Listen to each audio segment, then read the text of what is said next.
Hotel. Hotel. Assalamu alaikum.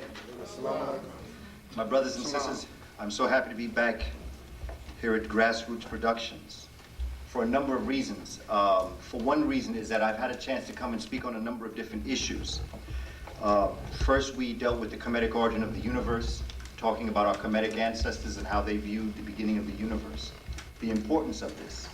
Because whether we realize it or not, much of who we are and what we become comes out of our understanding of astronomy. And even when you break down the word astronomy, you look at the word ast, which is aset, the feminine principle, and then ra. And so there's a lot of things hidden within these words. Another thing that's coming out in our research that we're doing, and I'd like to begin by just letting you know that it's very important that none of this be, let's say, written in stone. That our children and our children's children, there's so much that we have forgotten. And I often use the word forgotten as opposed to lost. Because psychologically, when you lose something, it gives you the impression that you must go outside of yourself to find it. But when something is forgotten, it means that it's within you. It dwells within you, and all you have to do is go inside of yourself, reach for it, and bring it up. Yes. Our ancient ancestors had a word they called heka. Heka meaning to go within, to bring out. And that's why we do meditation, and that's why we do all sorts of forms of incantations to go inside of ourselves to bring something out. Much of who we are and what we've got to do is always around us. And it's important that we know this. In so many different ways, the things that we're facing in our world today is as clear to me as to why we're going through it as what we're actually going through. There's no problem I have in looking at what's happening today. That election a few days ago. Yes. Yesterday was Veterans Day. That's why we named this, and when my brother Yusuf and those here at Grassroots asked me for a title, and I used the word Crusades, and I used the word the precurse, or the precursor. Precursor gives the impression of something that comes before. And in so many ways, the Crusades was a symbol of what was yet to come. And that's why I subtitled it, We Should Have Seen Them Coming. Because much of what happened in the Crusades was a precursor to why we sit in this room today, wondering why we're going through what Professor Clark, our teacher, our master teacher, would say to us, he's surprised and we're surprised. It follows such a pattern that we are where we are today because the left foot steps in front of the right foot. It is only by nature that we're here where we are today. And the one essence, or the one thing that's going to get us out is our consciousness. And that is what Heka is. Heka is to go within, to bring out. And it was symbolized by the cobra, or the uraeus, what Kemites call the irta, I-R-T-A. And again, I want to be careful with the words that I use, because again, we're still looking very closely at the Kemetic language. We're looking at a number of different languages that while on the front side it looks like one thing, research will show us that there's so much more that we have yet to study. My job here is not to tell you what happened. My job here is to make us think. That's all I've ever wanted to be as a teacher, is to make us think. Because we are too comfortable in this nonsense that they're teaching us. And we're reading these books as if these are gospel books, and as if what we're reading is actually what happened. There is so much that we have yet to study. But the one thing I do know is this, is that if there is to be salvation on the planet, it's going to come from us. That we have a divine purpose to be in this part of the world, African folk. We were brought here specifically for a divine reason, and that was to save this planet. Because our ancestors saw the demise of certain things coming, and they wrote on the walls of ancient Kemet, which was then held within the bosom of the Moor. Because the reason why we even have a Western civilization today is because of the Moor. What's so important to understand about the Moor is that the Moor was just not Muslim. To say Moor is not equivalent to say Muslim. There were Christian Moors, there were Jewish Moors, there were Moors that carried the Kemetic legacy. Moor was African. It's like the word Ethiopia. Ethiopia means land of burnt face, or people of burnt face. Well, Moor means people of burnt face. It meant black. In the language that came out of the Latin languages. Latin is no more, no less than the people that congregated around a place in Europe known as Latium. And out of Latium comes Latin. This is why I'm so concerned with our Spanish-speaking brothers and sisters when I tell them to be careful by calling yourself Latino. Because if you're a Latino, so are Haitians. So are Brazilians. So is anyone who has centered themselves around the Latin language. But the Latin language doesn't exist. That's a figment of someone's imagination. As Napoleon III said, that history was a lie that was agreed upon by the world leaders. And so what has happened is that there has been a creation of a historical story, told, agreed upon by leaders. They've okayed it to be put in books. We read these books and we think that's actually what happened. And that's just not how it happened. That's just not the history of the world. And that election the other day is, it's no surprise. None whatsoever. This is a turning point in the history of our planet. They had to win that. Just like his brother said, by hook or by crook. But what we didn't know, he did it hook and by crook. It wasn't an or, it was and. And it's so obvious to me that they stole that election. Now mind you, I didn't care for either. Let's make that plain. Neither of them have our interest at heart. But you have to understand why they don't have our interest at heart.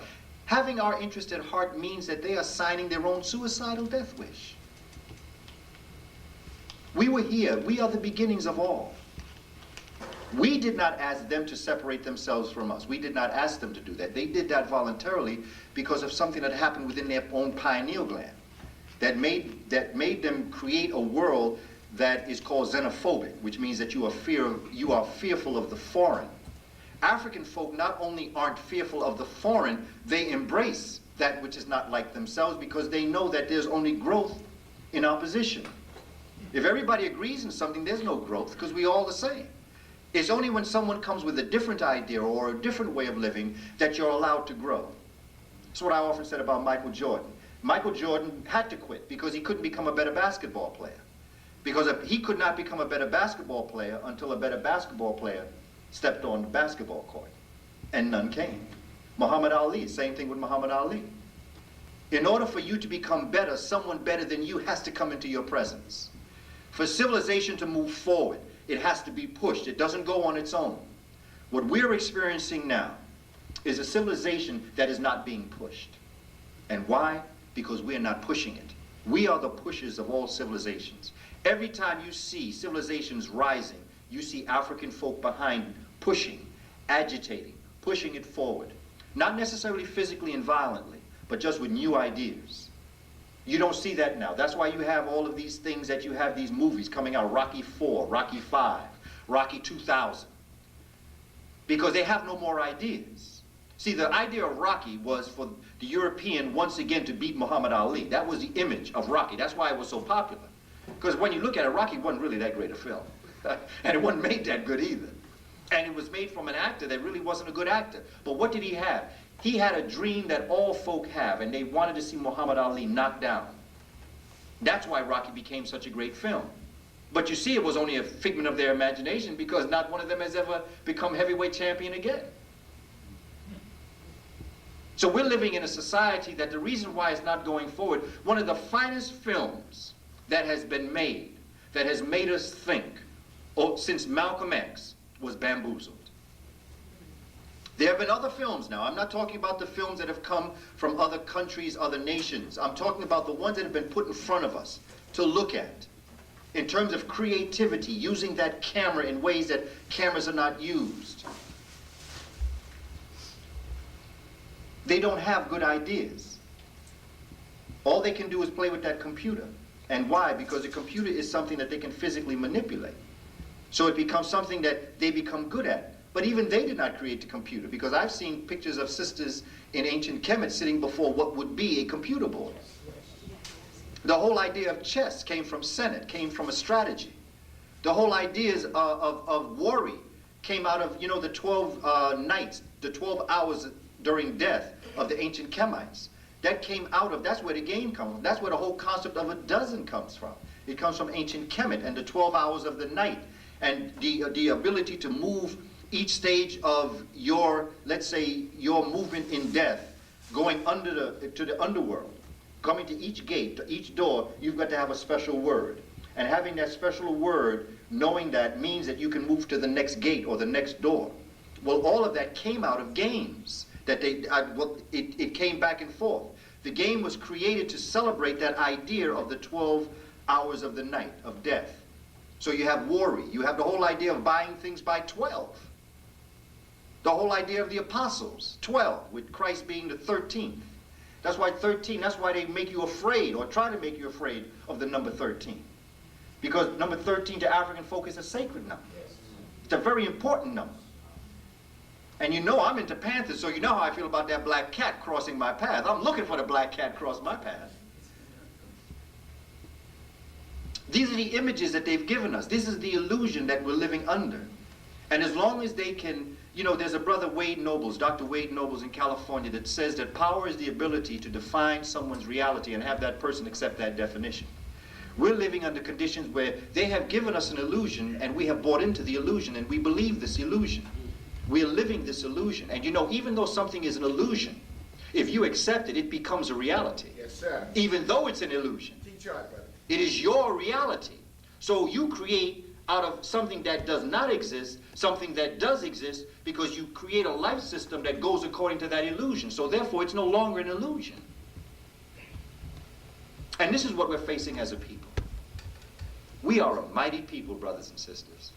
When you look at our history and you look at what we've been through, what they did to us, there's no reason why we should be here. There's no reason why we should be able to function intelligently as we're functioning. We're not supposed to be here. We are supposed to be back in Africa. We are supposed to be stark raving mad, or we are to be dead. But we are not meant to be in a room like this making sense with each other. We are not meant to be here being able to give each other money in terms of our trade. We should have been so bamboozled that we don't even know who we are. Yet not only do we know who we are, but we have embraced our past, realizing that it's not so much that it is to build new pyramids, it is to take the concepts of the brilliance that built the pyramids and move into the 21st century. Because our ancestors did the pyramids so well, we don't have to redo pyramids. That's not the purpose of the pyramids. The pyramids have served their purpose. They went on to building temples. The temples served their purpose. What is next now? And this is the story that we've come upon, because I've often said that you cannot understand the predicament that we find ourselves in today if you do not understand what happened in 1492, October 1492. You cannot understand what happened in October of 1492 if you don't understand what happened on January 2nd, 1492, the day that Boabdil was expelled from Granada, the last finest leader of Spain. Spain, Europe has not been the same. In fact, they have been devolving since the Moors were expelled from Spain. Nothing new has come out of Europe since that time.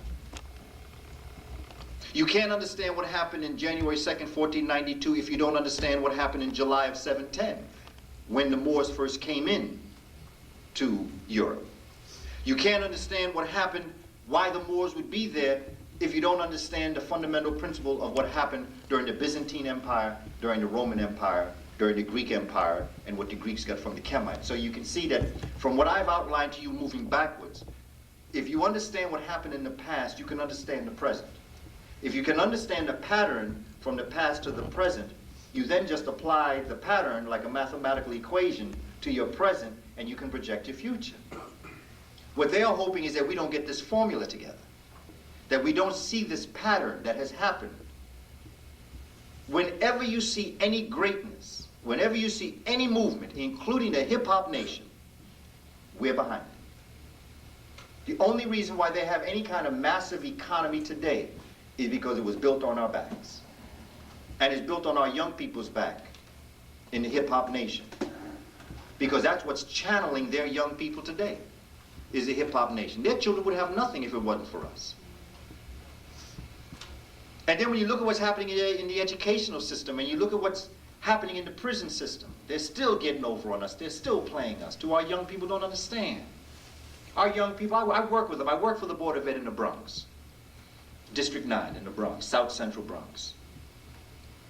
And I'm with our children every day. I purposely moved my center from the district office, which is adult bound, to a junior high school, which was a junior high school that they said really was the most troubled.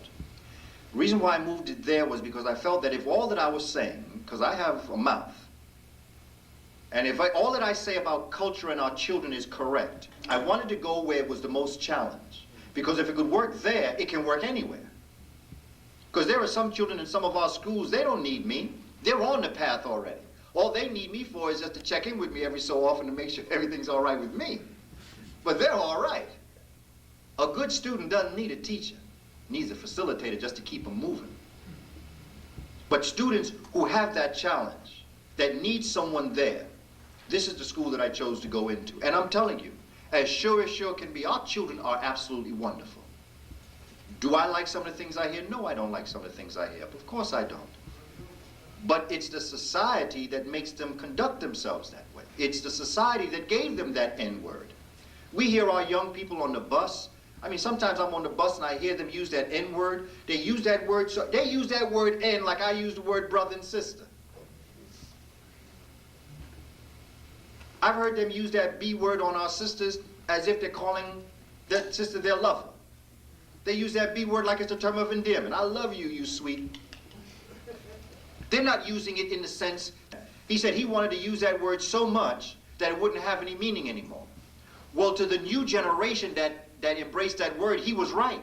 But to the older generation that lived through it, he was wrong. Because that N-word still sends shivers up my spine. Because I know what we've gone through with that word. I know that B word. I know them calling our women that B word on the plantation. See, our young people may not remember that because that bridge to history may not be there for them, but it's there for me. It's there for you, because I can see some of you agreeing with me. So I know that that B word and that N word, it means something to us. It's a curse on us. It's a word that we should never use. But nonetheless, it has been used. It's been used around our children, and they have picked it up. There's no word that I hear our young people use. Like I was watching the Source videos last night, and I saw little Kim. Oh, that's an attractive sister. That's a brilliant sister. That's a talented sister. But I also know that sister, when she goes up to the executive producer, he tells her, if you don't do this, you're not getting your video. So sister is doing what can get her that video. Even Eminem came out and said that they make him say those things about his mother. They made him say those things about his wife because it's not going to sell.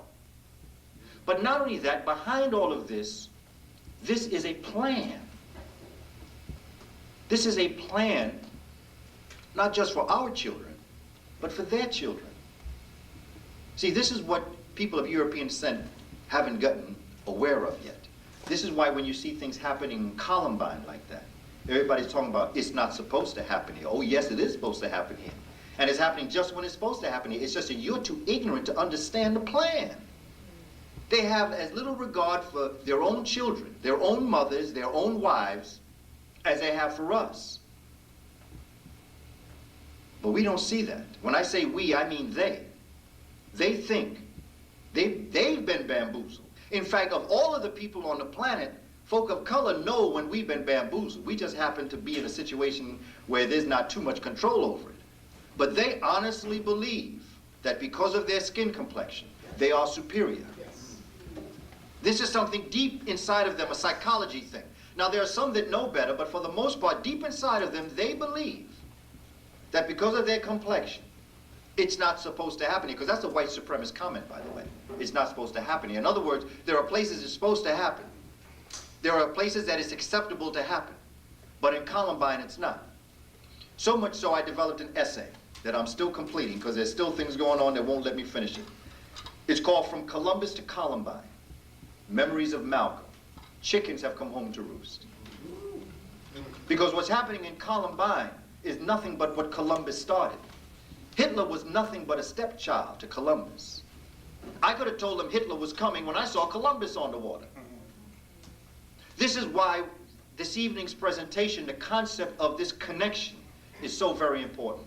We've got to see the historical connection between this. And this is why Professor Clark taught us that history was a clock, and that history was also like a map, and that you can't get over on a historically conscious people. You can force them to do something, but you can't get over on them. You can't bamboozle them, because they know the truth, they see the truth, but you just happen to have checkmated them for some reason or another. But there is such a connection between all of this that it's absolutely amazing that we don't see the connection. And that if we understood the conditions that we're living in and where we came from, we would understand why. I mean, look at Tiger Woods. Okay, now I know, I can't even pronounce what he says he is, okay? But putting that aside, the brother got game.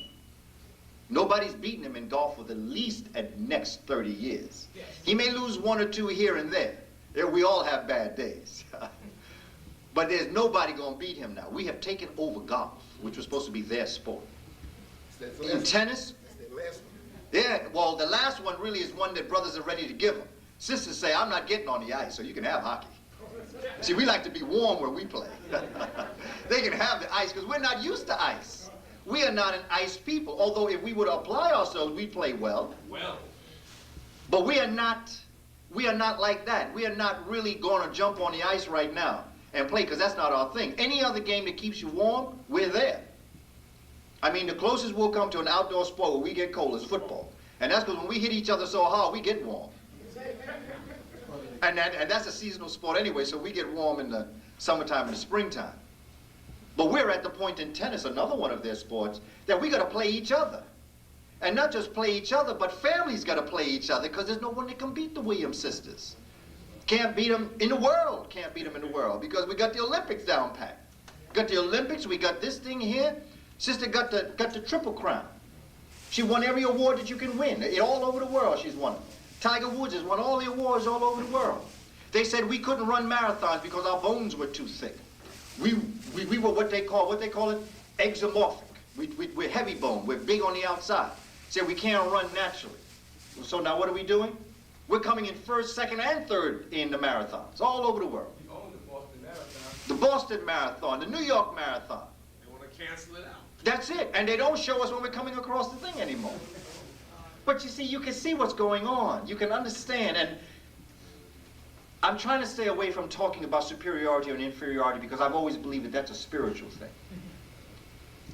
But I'll also tell you this, that if you take a people and you hold them down, well, let's take the opposite. Take a people and don't hold them down and encourage them to do well, and they do well. That's great. But now take a person that you hold down, and every time they try to get up, you hold them down. They get stronger. Yet in spite and despite of that, they rise. They're greater. We as a people, and they have bred us to become superior to them. They have bred us that way. If they had just opened things up to let those that can do it, we would make it, we would do well. But we wouldn't do it the way we're going to do it. And we're going to do it to the point where they're not going to be able to touch us anymore. These tests that they give our children, I'm one of the writers of the 6th grade social studies test for the state. Let me tell you something. These tests are the lowest forms of proving that you know something. To be able to take choices, to be given a question and be given 4 choices, and you choose the right question, you circle it in, that's the lowest form of knowing information. In fact, you haven't even proven to me that you're intelligent. All you've proven to me is you made the right choice. But now you take an equation, rate times time equals distance, and you give that test to a student, and they get out of 10 questions, they get 9 wrong. And in their frustration, they then go out onto the basketball court and start shooting hoops. And then every ball goes into the hoop. Every time that ball goes into the hoop, they're perfecting the equation, rate times time equals distance. So we may not have been able to choose the right answer on the paper, but we certainly go out on the basketball court and do the equation and perfect it every time. When you sing a song and you sing it well, you couldn't even start that without a fraction. You can't even know math without knowing the halving process of the quarter note and the whole note and the half note and the whole note. All of that is mathematics. And linguistics, you start with a G clef. Every musician is a mathematician, but every mathematician is not a musician. Got a brother like Errol Grant. Never studied music in his life. All he had to do was play a tune for him once, and he could play that on the piano as if he had made the song himself. We got people that are blind, Stevie Wonder, Ray Charles. Come on, you got to see our greatness. And you've got to see why we're in the position that we're in. The only way they can make it is if our hands are tied. That's the only way they can make it.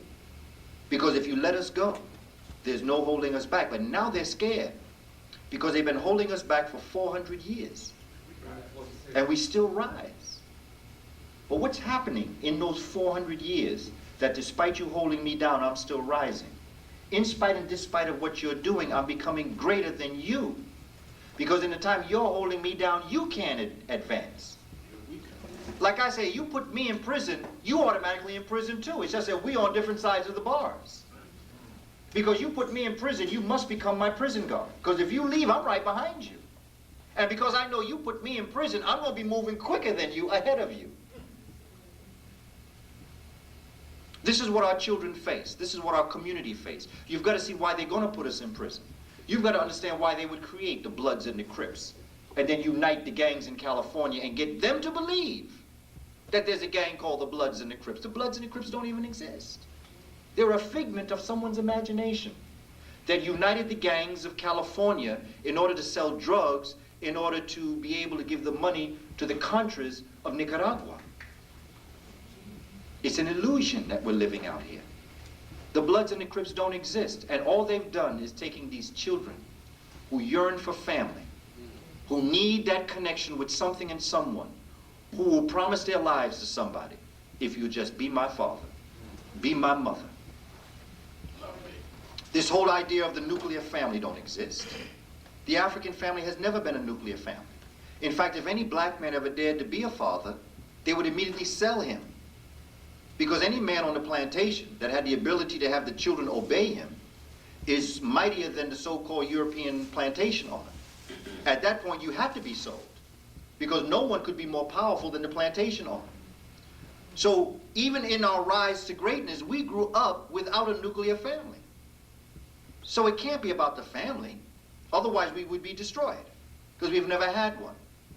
Now, mind you, there are things that we as men of color, African men in particular, have to do for our families to support them, to nurture them, to sustain them. There's no question about that. But the reality of it is that don't they offer our women more money in welfare if the father is not at home? Hasn't it always been encouraged for the black man not to be at home? Not to be the one that is part and parcel of the family?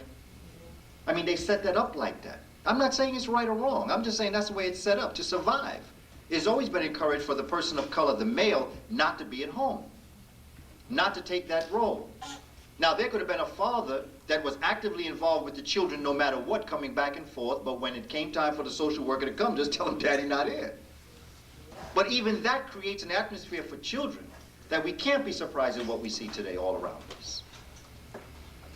Now, whether we let it happen, whether it was forced on us or not, is not the issue that we should take in hand. The issue that we should take in hand is the strategy to make it better. But you can't make a strategy without understanding the background. And what I'd like to do today is, I'm going to be very specific with what I say. And to do that, I'm going to read directly from my notes, which I normally don't do. But as I've spoken to the grassroots production, I've told them that I would like to come back 2 more times to get deeper into this. And what I see happening is I'm going to do a presentation now which is basically historically in place, which is content. The next time I come, we're going to be very geography based. I'm going to have this whole front filled with maps, because you need to see where I'm talking about so you can get that geographic. Because time and space is key. Time is history, space is geography. But what I want to do is I want to lay the content material for you so that you can understand the material itself. The second time that I get a chance to come back, I'm going to deal with the geography of it, and I'm going to show you the places that we're going to be talking about so that you can geographically get these places in context. And then when I come back, I'm going to tie everything together, and I'm going to show you the role that we played in this. Because we play a very big role in a lot of the conditions that we find ourselves in, not good and bad. Because, you know, one thing I just like to tell you is that it was the Moors that taught the Europeans about slavery. Because, you see, Africans had what they called servitude. They had organized servitude. They had quite a system in place of servitude. Europeans had feudalism.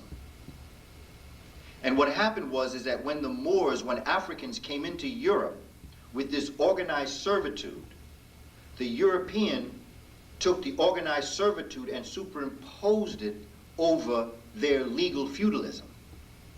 And that legal feudalism became what would become slavery, and the mark of feudalism became complexion. So So we taught them how to do that. We taught them the gun. It was we that brought the fire stick into Europe. They didn't know nothing about guns.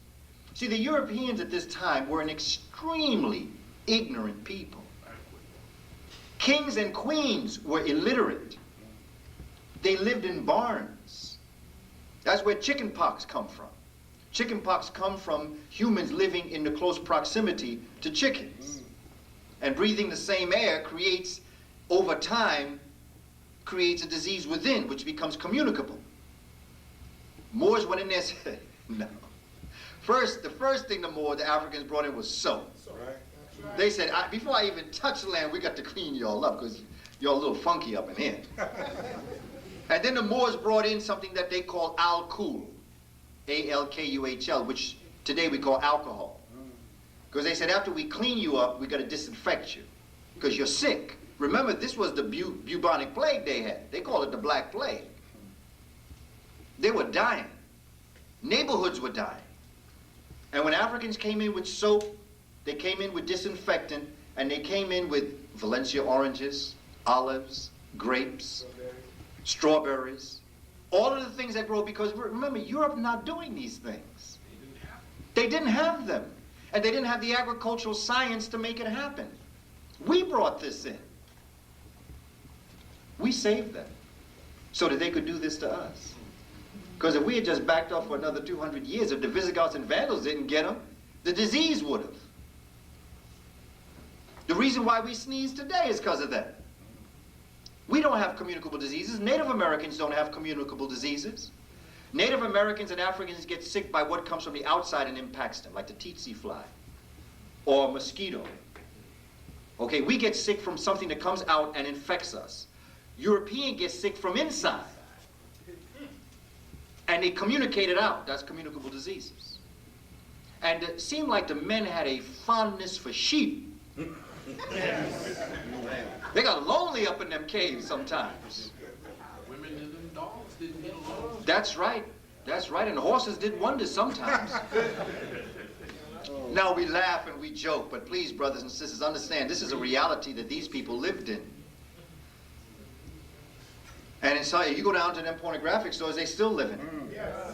Come on, I mean, this is the reality. This is unnatural for us. There was such a dynamic relationship between the African man and the African woman. I'm not saying it was we all got along, but we did not get along because somebody was a woman and somebody was a man. We just didn't get along because the vibrations weren't there. And that's human nature. You're not going to get along with everybody. You will have your wars, but there's not going to be something about you that makes me dislike you, except for the spirit that you emulate when you give that off, and that creates problems. And sometimes people who act evil congregate together. Congregating together make you go against another group of people. So then you have people fighting each other, whether they be Native American or Asian or African, but it's not because of a complexion. It's not because of a gender. It's not because of any of the isms that we're living under today. It's not because of your religion. Because if that were the case, they would never have gotten on this land in the first place. We would not be celebrating this so-called Misgiving Day. There ain't nothing but Misgiving Day coming up here this Thursday afternoon. This was a 7th celebration of a harvest. Native Americans decided to invite these lonely, hungry people to eat. You know how you know it was a Native American celebration? Everything at the table was Native American. Turkey, corn, succotash. Everything that was eaten was Native American. So how are they going to have a party for people that they don't even have those foods? The potato famine had nothing whatsoever to do with Ireland. What it was is that the Spaniards brought the potato of South and Central America back to Europe. And for a couple of generations, this potato grew. But then all of a sudden, the European land couldn't grow the potato anymore. So they had a famine. Today you go to Jamaica, you want French fry, you got to ask for an Irish potato. A white potato. But that white potato originated. There are over 200 different kinds of potatoes in Central and South America that the Native American people grew. That's where the potato comes from. Potato comes from Central and South America. It does not come from Europe. Never did, never will. It doesn't grow there. Yet the illusion is that the potato is the Irish potato, the Idaho potato. We don't know that was Native American. You have a gentleman by the name of Alberigo Vespucci, friend to Christopher Columbus. Portuguese, by the way. Right. Another thief. Yes, dilettante, jumping around the world with other people's money, looking around for land. Heard that there's a whole bunch of gold down here in this place, this landmass called America. Because Columbus knew where he was going, by the way. You know, I could teach a child in first grade something that Columbus claimed he didn't know. You can't go east when you think you're going west, and vice versa. You just can't do that. Because all you gotta do is wake up the next morning, see where the sun is setting, you know which direction you're going in. Why are we accepting this illusion about Columbus got lost? Columbus didn't get lost, he knew exactly where he was going. He had been in the enslavement trade with the Portuguese in 1482. He had been told by Africans who were coming back and forth from America that there was land to their west. And so on one of these occasions, he decided that he was going to change his fate system and change his name. He changed his name from Cristobal Colon to Christopher Columbus. Cristoforo Colombo, claimed to have been born in Genoa, which he might have been. But he was married all of his life. He was married and involved in Portugal. Yet we find him somewhere in the late 1400s involved in Spain. He was what is known as a Marrano, someone who converts from the Sephardim to Christianity. And the reason why he converted religions is because right after they kicked the Moors out, they kicked the Jews out. Because they didn't want the Jews in there either, because there was a dynamic relationship between Africans and Jews, and why not? The Jews are Africans too. Say again, brother? Oxford University, Cambridge University, Salamanca, all of these universities. And there's some of these people that created Oxford and Cambridge, got hip, came to New York and developed something known as King's College. Today we call it Columbia University. The people that formed that sat at our feet and learned the information. It was the Moors that learned Greek and Latin and taught these illiterate Europeans, Alfonso X in particular, how to speak Greek and how to speak Latin. That's where they were introduced to Greek and Latin. You know what I do in schools? When people talk about Copernicus and Galileo, all I ever do is ask them one question and you can shut them up. They do what they call benign neglect. Make believe you're not in the room after that. Yeah, your hand can be up all this time. They don't even call on you because they know what's coming. All you gotta do is ask them, where did they learn it from? That's all I want to know. Where did Galileo get his information from? Where did Copernicus get his information from? Where did Leonardo da Vinci get his information from? Where did Bach learn to play the piano?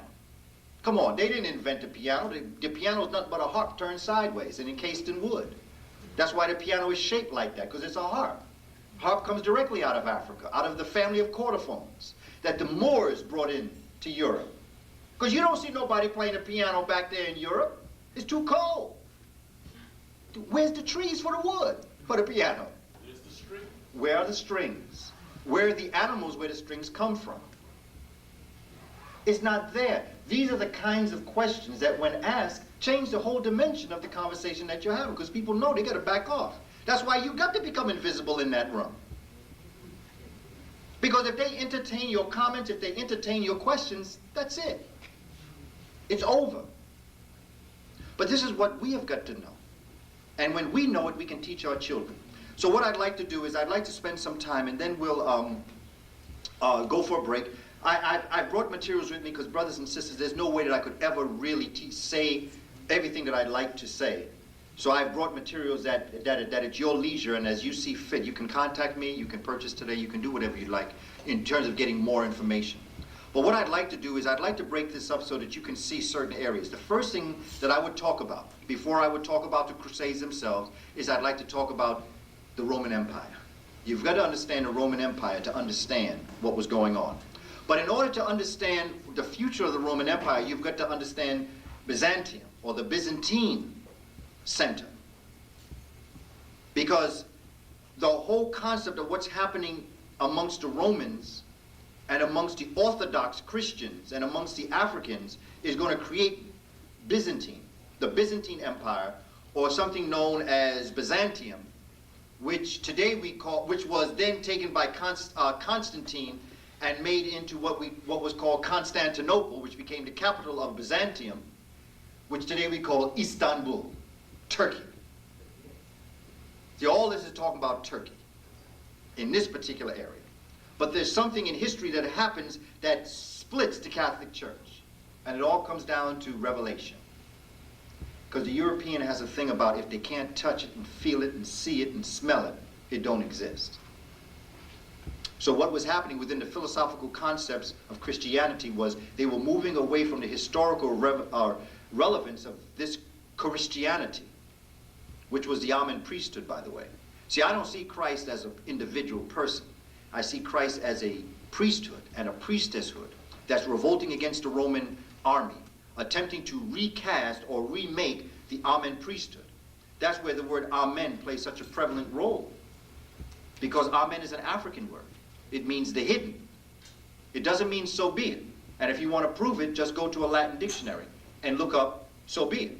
So be it is a sentence. It be so. Adverb, object, subject if you want it, and verb. It be so. If you look that up in Latin, you wouldn't have amen. It's like if you go to Puerto Rico, and if you want a ham sandwich, you ask for jamon, but you ask for sandwich. Because in Puerto Rico, there's no word for sandwich. So in a country where there's no word for something, all they do is take the word that it comes from, the place it comes from, and the word, and put it into the language. In Kiswahili, if you went to Tanzania and you wanted a sandwich, if they had one in the hotel, you would call it a sandwich. Because in Kiswahili, sandwiches are not there. So therefore, they took the word sandwich and they put it into the language. Same way when you look at the word agua in Spanish. That wasn't the Spanish word for water. That's a Native American word, bagua. Bagua is the Taino word for water. What the Spaniards did was took bagua, took the B off, and made it agua. And now we say agua thinking it's a Spanish word when it's a Native American word from the Taino, or the larger family that they belonged to, which was known as the Arawak.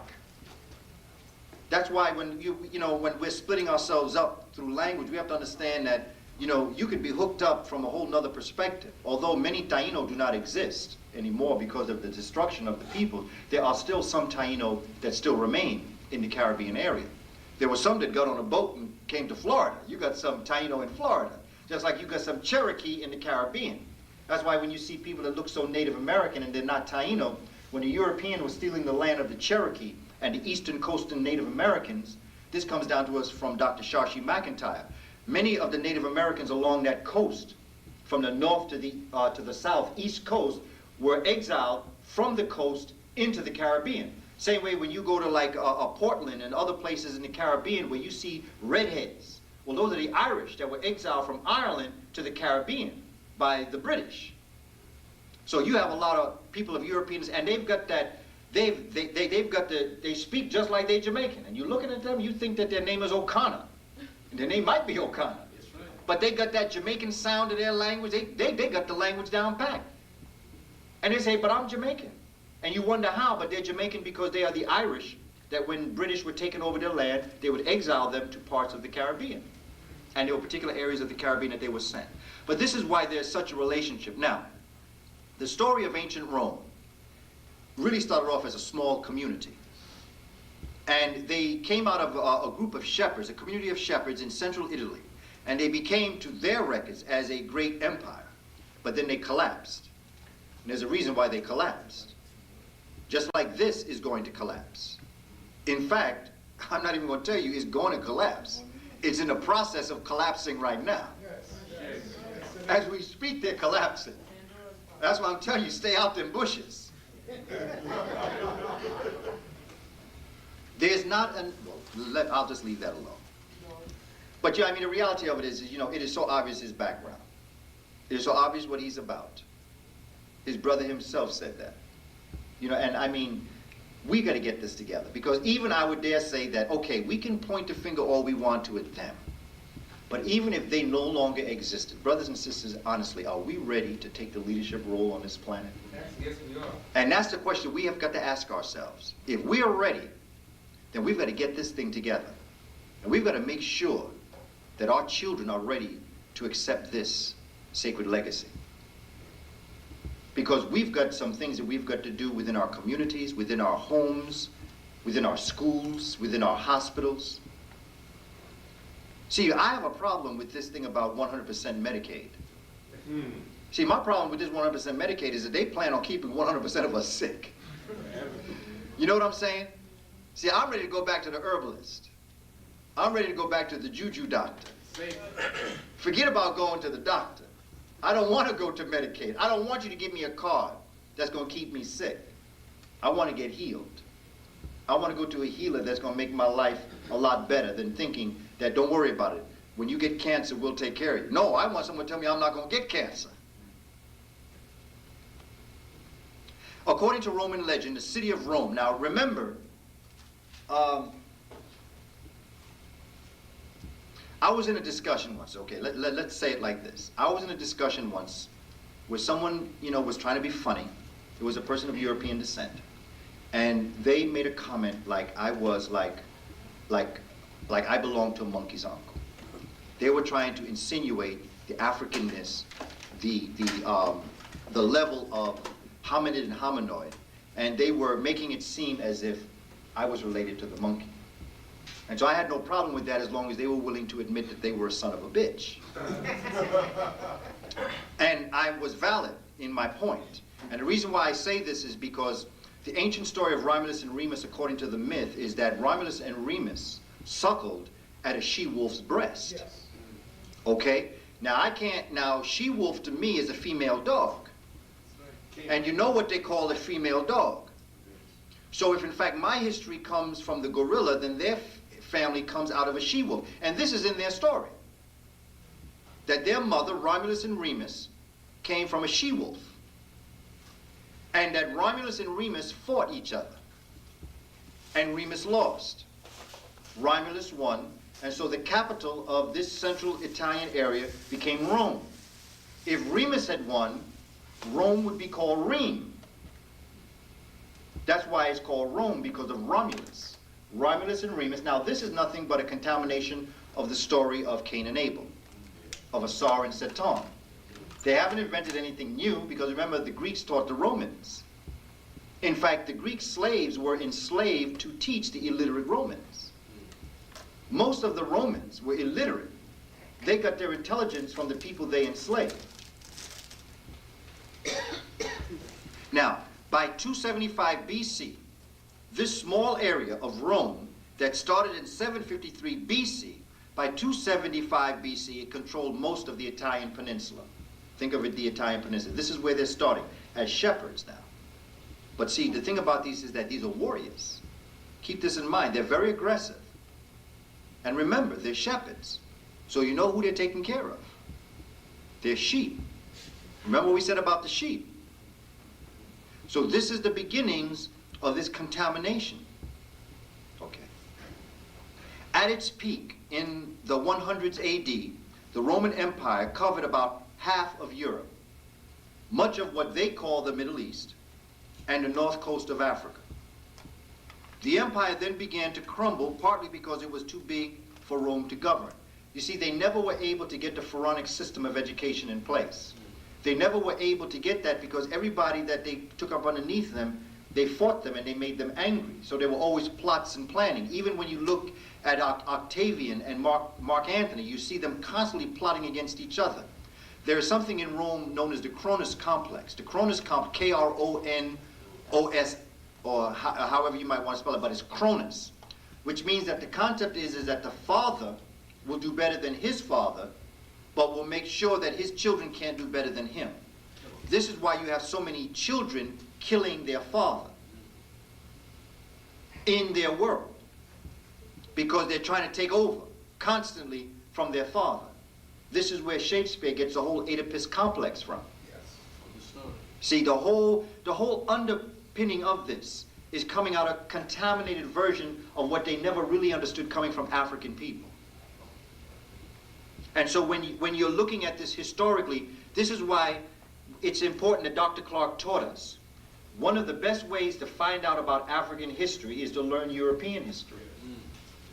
And we must not just not pay attention to that because of what we want to know about ourselves, because much of what we want to know about ourselves is embedded in their history. And so this is under his direction why my master's degree is not in African history, it's in European history. Because he told me, I'll teach you about Africa. Let them teach you about Europe. And what I found out about them, I'm telling you, this is not hard for us to do. But it is absolutely impossible if you're living in illusion.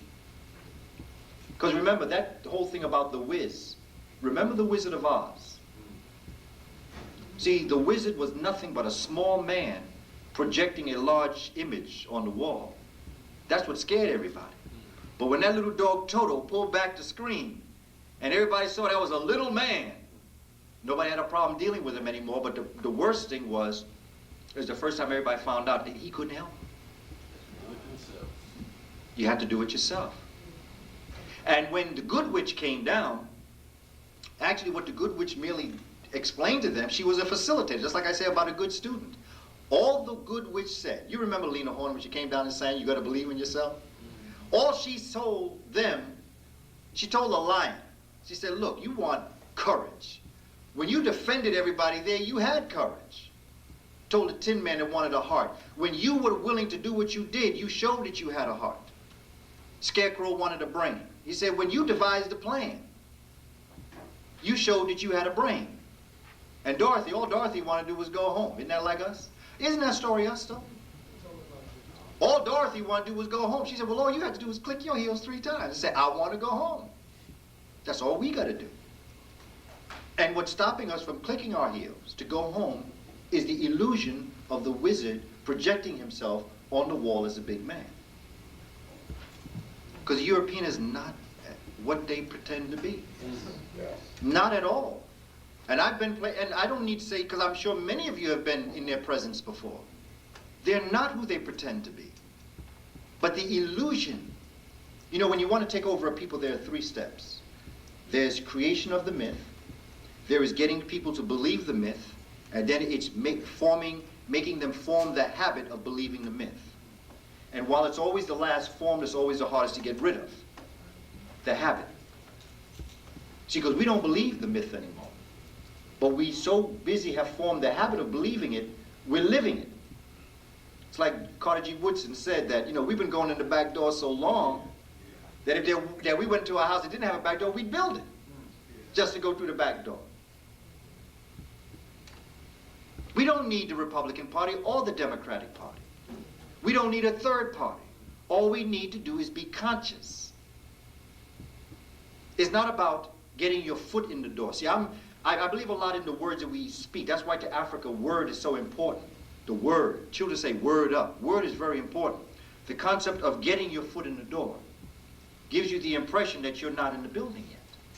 I'm telling you, not only don't you have to get your foot in the door, you're already in the house. All you got to do is find the light switch and turn the light on. Think about it. This room was in pitch black, darkness. It would be very difficult to see anything in this room. But if you turned the light on, you'd see everything and everybody. Nothing new has come in this room. It's just you didn't see it before because your light was out. We're living in illusion. There's no Messiah. There's no special organization. There's no president that's going to be elected. Have no fear. Even if we do get into the bushes, have no fear. We dealt with Reagan. And if you can deal with Reagan, you can deal with anybody, because that brother had Alzheimer's disease when he was president. He did. That's why every time he used to say he don't recall, he wasn't lying. He didn't recall. He didn't know who he was sometimes. He used to wake up and say, oh, am I president? People said that. This man had Alzheimer's disease when he was president of the United States. I don't worry about the president. I never worry about the people in the position. I don't worry about people in powerful positions. Put there. I'm concerned about people with positions of power. It's the people behind him that got the power. He's nothing but a figurehead. All they had to do with Reagan was just keep waking him up before the cameras came. That's all they had to do. Wake up now, play your part. You're president. He said, yeah, I'm president. Give him another pill. Ritalin. Yeah, get him up. And he, bang. He was good, you know. He was real good. In fact, I dare say that was the best part he ever played. Now that I would have given him an Academy Award for. When he became president, he went from a B actor to an A actor. Because he was good. He played that part real good.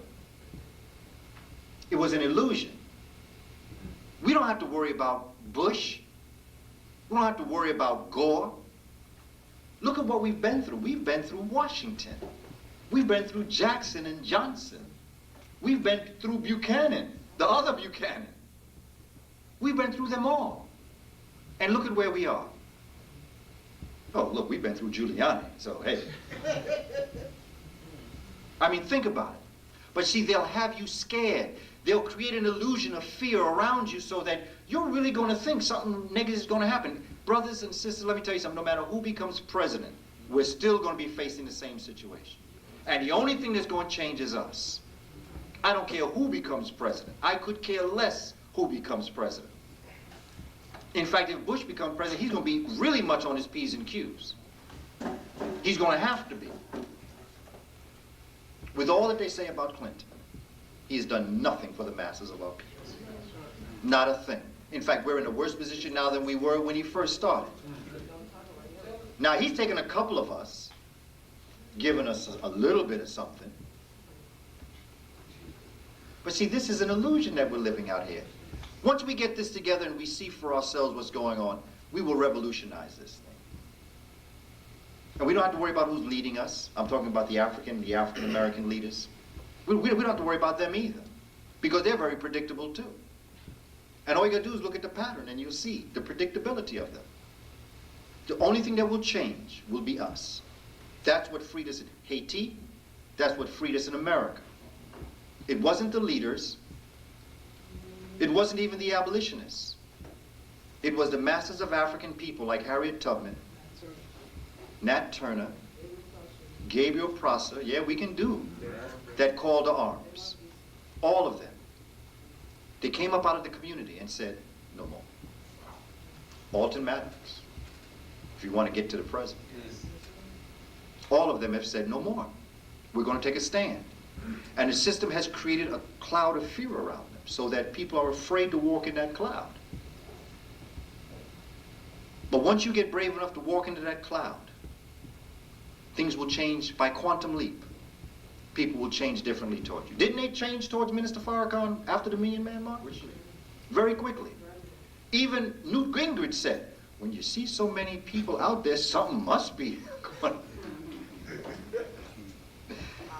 It's right in front of us. They saw people coming together and saying, no more. They saw brothers congregating, more than 3, without one of them in the crowd. Yes. They said, something's up in the hood. And something was up, you know. And that's the bottom line. We said no more, and we meant it, and we made a change. I have literally, as a father of children, I have a child now in junior in high school. Sasha's junior. I have a child that is in the 7th grade, and I have 2 daughters, and my son, our son, is in 1st grade. When I used to go to open school night for my oldest daughter, who was in the early grades, and this was prior to 1995, that I would go in and I would just see the teacher right there. And when I would sign the attendance sheet, there might be 3 or 4 names in front of me. The Million Man March occurred in October. The first open school night normally is in November. Like it's coming up this week, I'll be going to my children's school.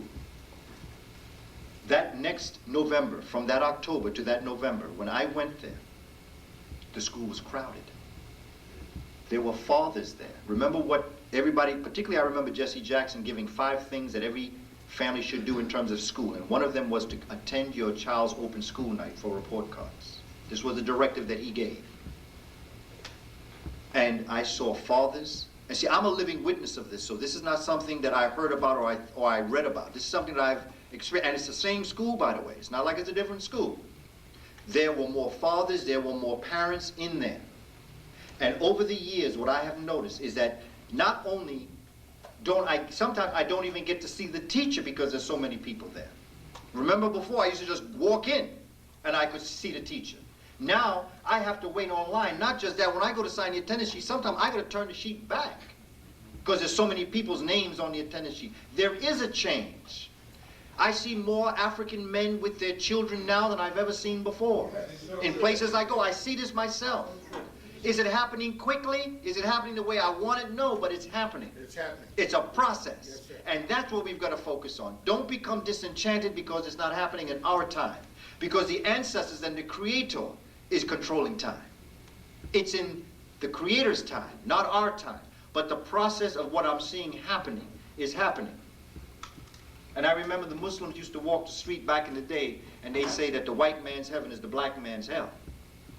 But if that be true, then the black man's heaven is the white man's hell. And so that when these individuals see so many fathers and mothers coming to check on their children, now I'm not saying everything is wonderful, I'm not trying to get to that, that's not the point. The point that I'm saying is I see change. And where you see change, you see alteration in behavior. And that's why you see the educational system doing what it's doing now. That's why you have a lawyer who is chancellor. Having our present chancellor is like someone appointing me to be the head of the Supreme Court judge. That's what I like. Now, I'm supposed to make decisions for the courts now. I'm an educator. How are you going to have a lawyer making decisions for education? He never spent his time in the classroom. He said the only connection he had with the classroom was he returned to the classroom that he went to. He never taught a classroom before. What does he know about education? What does he know about the fundamental principles of educating children? He don't know nothing about that. I spend my time in classroom like he spent his time in the courtroom. What does he know about education? What makes him fit to become? We were better off with Wagner. Remember, we chased him out because he didn't have a degree. But he taught at Hunter College. So at least he was a teacher. This man not a teacher. Is it by accident? No. Are they failing? No. The Board of Ed is not failing. They're succeeding. Because their purpose is to miseducate our children. We're living under the illusion that they're trying to educate our children. So when they talk about this program and that program, we say, well, they're trying. No, they're not trying. What they're doing is perfectly sensible to me. Because with all that we've said so far, if we were to get into the classroom and be able to perform in the classroom, we would do in the classroom what Michael Jordan did in basketball, what Tiger Woods did in golf, what the Williams sisters did in tennis. We would revolutionize the method of educating to the point where they could not test our children because they would not be on the level of intellectual excellence that our children would be on. Like I said, this test does not test your intelligence. It only measures how well you take a test. You have children who do very poorly on the test, but go out and perform what they didn't do well on the test. Do they know the material? Yes, but they just know it in a different form. They know it kinesthetically instead of physically.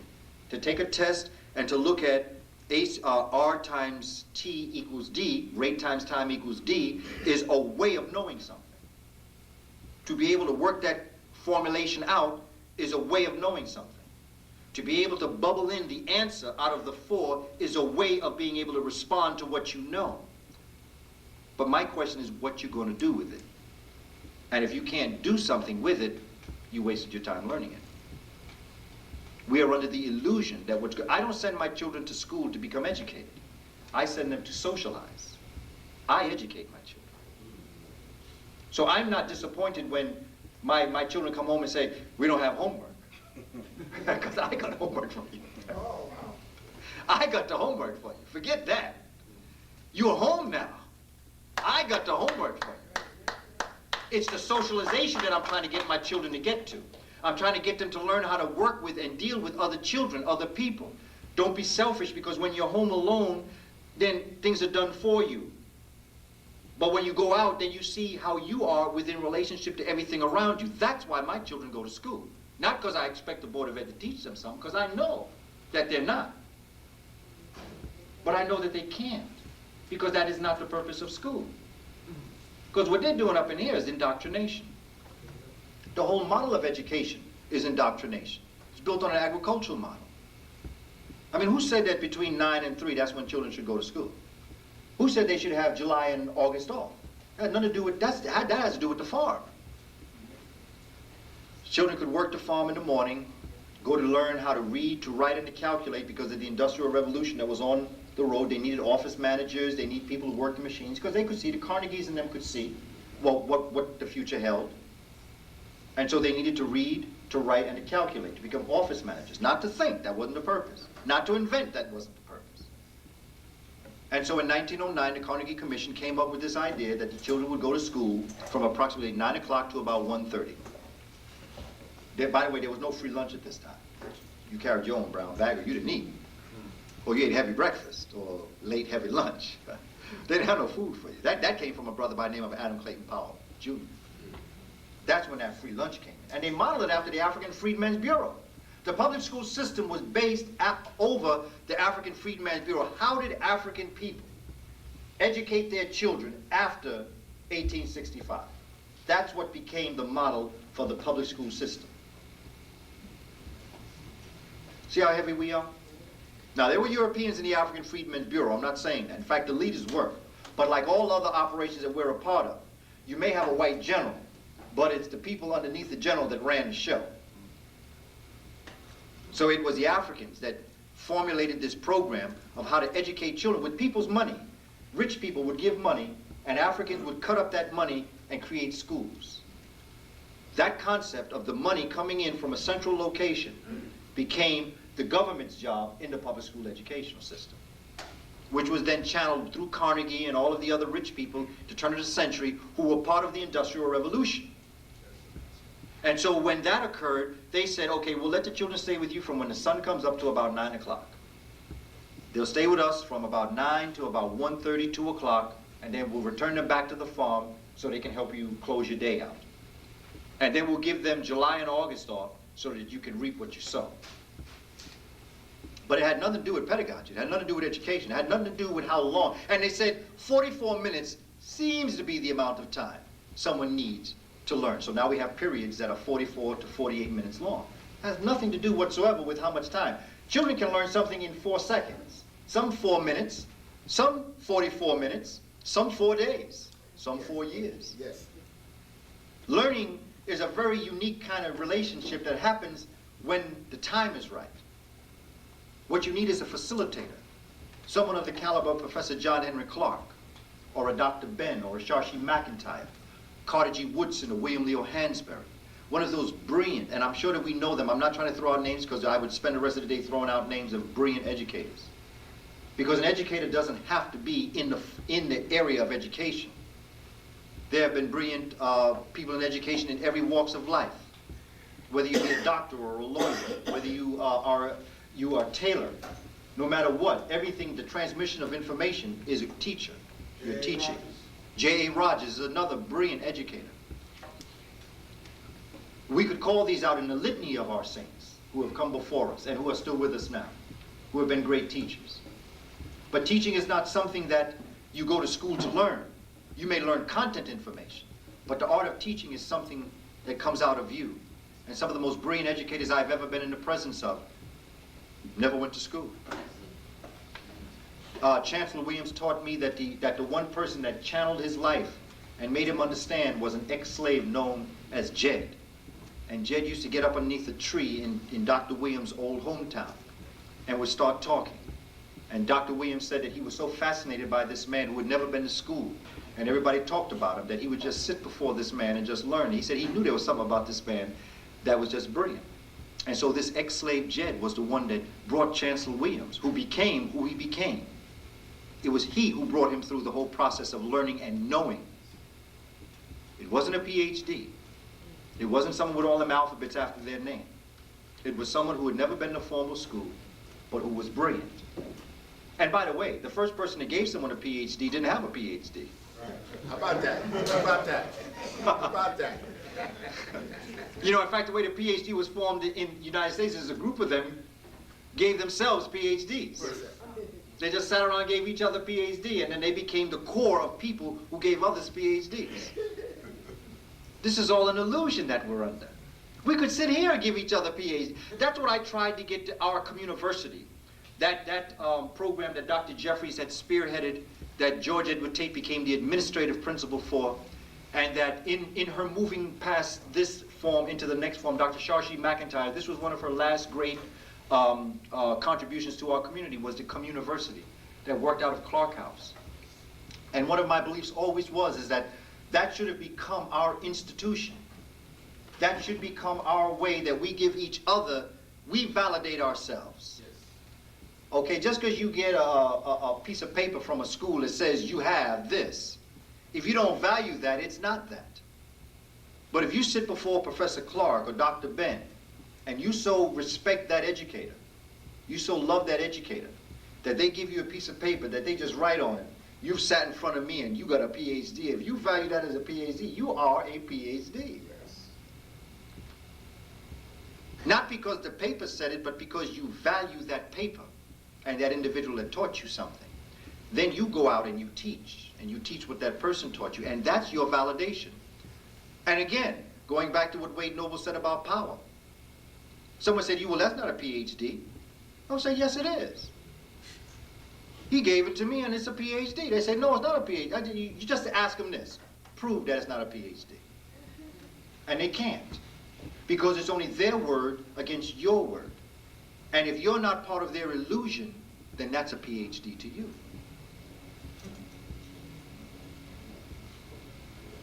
And that's the point we have to get to. The point that we respect our own. The fact that if someone just writes down, forget about it being on sheepskin. They go back in with them sheep. You see, they can't get rid of them sheep. They need sheep all over there. We have got to do this as a people. Grassroots Productions develops a workshop series that at the end of, let's say, of a 13 workshop series, they decide to make this something that you will get a formal piece of paper saying you've been in attendance for 13, you are capable of so-and-so. If you are capable of so-and-so, that validates. You are who you say you are. And I would dare anyone to come and tell you that you're not. They couldn't do it. This is the world that we're living in, and this is what we've got to do. This information is revelatory. It is freeing. But we've got to do this. It's not up to anybody else out here to do this. Now, when we look at the land, ancient Rome arose on 7 wooded hills along what is known as the Tiber River. Again, we're talking about in central Italy. It grew sometimes to be between 50 and 70 million people at its height. Of that number, nearly 1 million people lived in Rome, and 5 to 6 million lived in other parts of Italy. The peoples in Mesopotamia, Palestine, Egypt, and Greece had cultures that were far older than Rome, but even they will admit that Britain, Germany, and Gaul is basically where France is today, parts of Romania up in that area there, Gaul, G-A-U-L. Gaul were introduced to more advanced civilization by the Romans. In other words, the Romans learned from the Greeks learned from the Kemites learned from the Ethiopians. So if that be true, that means that Britain, Germany, and Gaul were introduced to this newer information from Rome, but really, when you go back to it, Western civilization is built on the knowledge of Africa. The ancient people of Rome were divided into various social classes. Very few Romans belonged to the upper classes. See, this is nothing but capitalism right here now.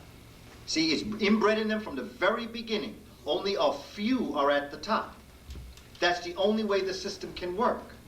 But the job of the few is to create an illusion for the many. Members of the Senate and their families made up the most powerful upper class group. Now look at the government. And who are the most powerful people?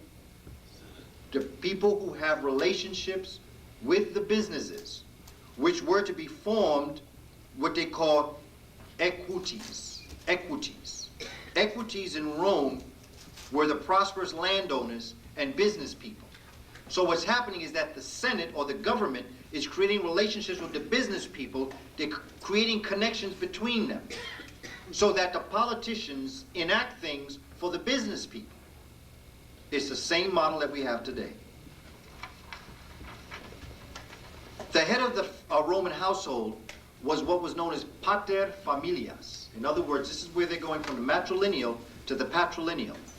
See, because even the Greeks, although they were very male-oriented, they still were leaning towards the women of the community to give the social power.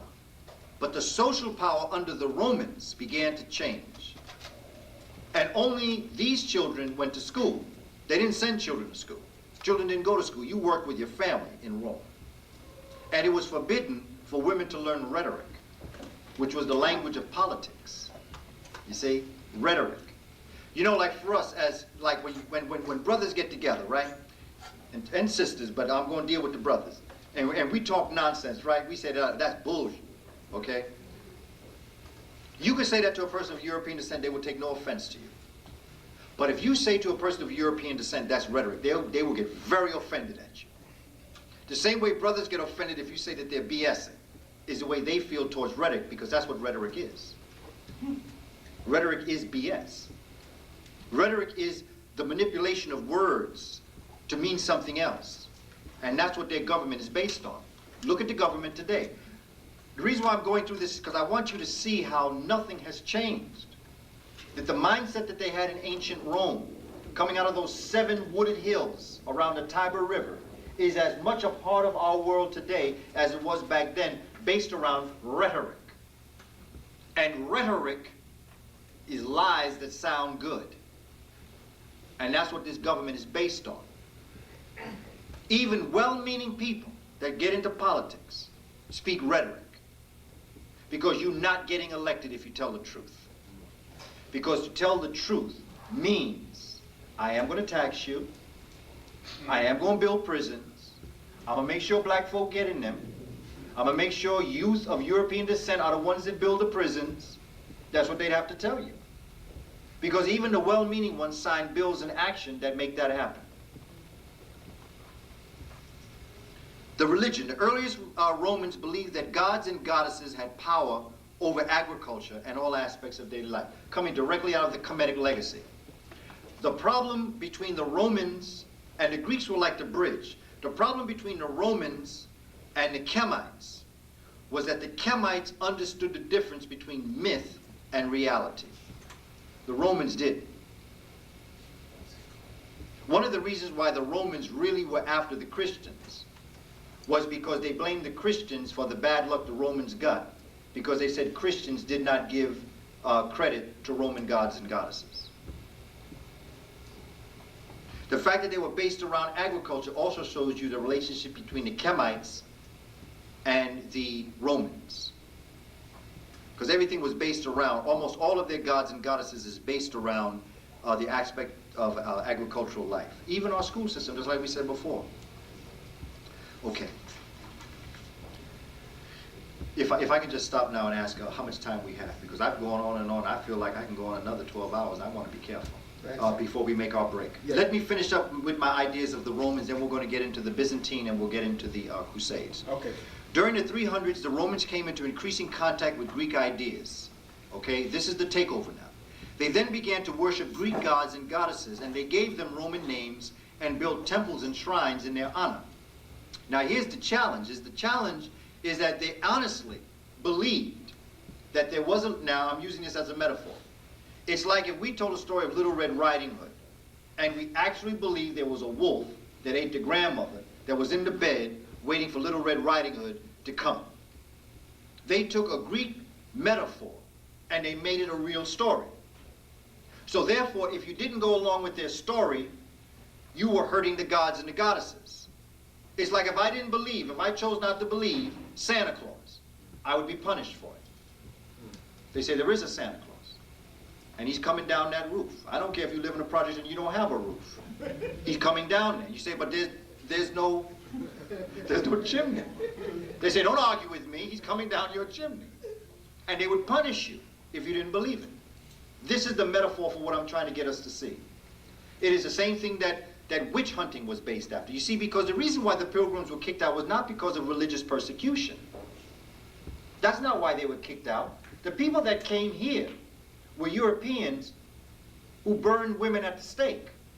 Because burning women at the stake was going on in Europe for years. Another thing is that people who lived alternative lifestyles, but particularly men, the way in which they would punish a man who lived an alternative lifestyle, in other words, who was homosexual, they would make them go through the community and get the sticks. And you call sticks faggots. They would make them go and pick up the sticks that they then would burn them at the stake. And so pretty soon, the idea or the word faggot, which means little sticks or twigs, became known as the individual that was going out to collect them. And so the two entities that were persecuted in Europe were women and men who led alternative lifestyles, particularly men who led alternative lifestyles. So that when the governments of Europe saw this going on, they kicked them out of Europe and sent them to America. The people that came to America then said, you're after me because of religious persecution. They weren't after them because of religious persecution. They were after them because they were crazy. Because they built a religion around burning people at the stake. And it just wasn't women and people who lived alternative lifestyles. It was anybody that they disagreed with. It was anybody that didn't go along with their belief system. They would burn them at the stake. So they took huge communities of people like this and moved them into America. And then one of the biggest communities happened to be in Salem, Massachusetts. But Salem, Massachusetts, prior to that, was a Moorish town. That's where you get the word Salam, or Salem. You saying it was a Moorish town? Yes, it was an African town. The Moors have been here for a very long time. Moors been in, I don't ever know a time, I'd be careful to really make any dates on it, but Africans, Northwest Africans, have been in America for centuries. Came before Columbus. Oh, long before. There's evidence of Ramses III on the Mississippi River. Well, the key about, yes, in Ohio, Davenport, Ohio, you have a whole Egyptian stele there. In parts of America, you have great relationship between, but see, keep in mind that Moors don't mean Muslim. Moors mean black. So you have Moors of many different faith systems in America that date back in time, and you have Native American peoples in Africa. And say again? And in Cuba. And in Cuba. You see, the thing is that, again, with this illusion, we have been made to believe that everything happened after 1492. Yes. What we don't know is that the major trade routes that Africans that came into Europe were the same trade routes that Europeans escaped from. It's just like most of the roads in America, the major highways. Underneath those major highways are Native American paths. Original. Say again? The originals from Peru to Alaska. Exactly. And you can see all of the major roads are there. The whole subway system is built on the way Africans built tunnels in North Africa when the Sahel was being formed. There's evidence of tunnels under the Sahel or underneath the desert, Sahara. And that when they would come up for air, because every so often, after days of traveling underground, you got to come up for air. They would create what today we call oases, a place where they could get fruit, feed the animals that were on the caravan. And these underground paths had the reflection of the above ground paths because when the Sahel or the Sahara was a green land, they used the grasslands or the fertile land just to go across. But you see, when someone defines your reality, you lose sight of your greatness. Yes, yes. And so the stories that they tell us now about ourselves, like when I tell children look at me like, oh, Mr. Coleman, they've never been taught this before. They have no conceptual framework of Africans and Native Americans, the mound builders, all along the Mississippi River. There are over 130 pyramids along the Mississippi River. Today they're called mounds. Sister, Okay. we're going to have a question and answer period where you can ask your questions. I'll try to keep them on the subject.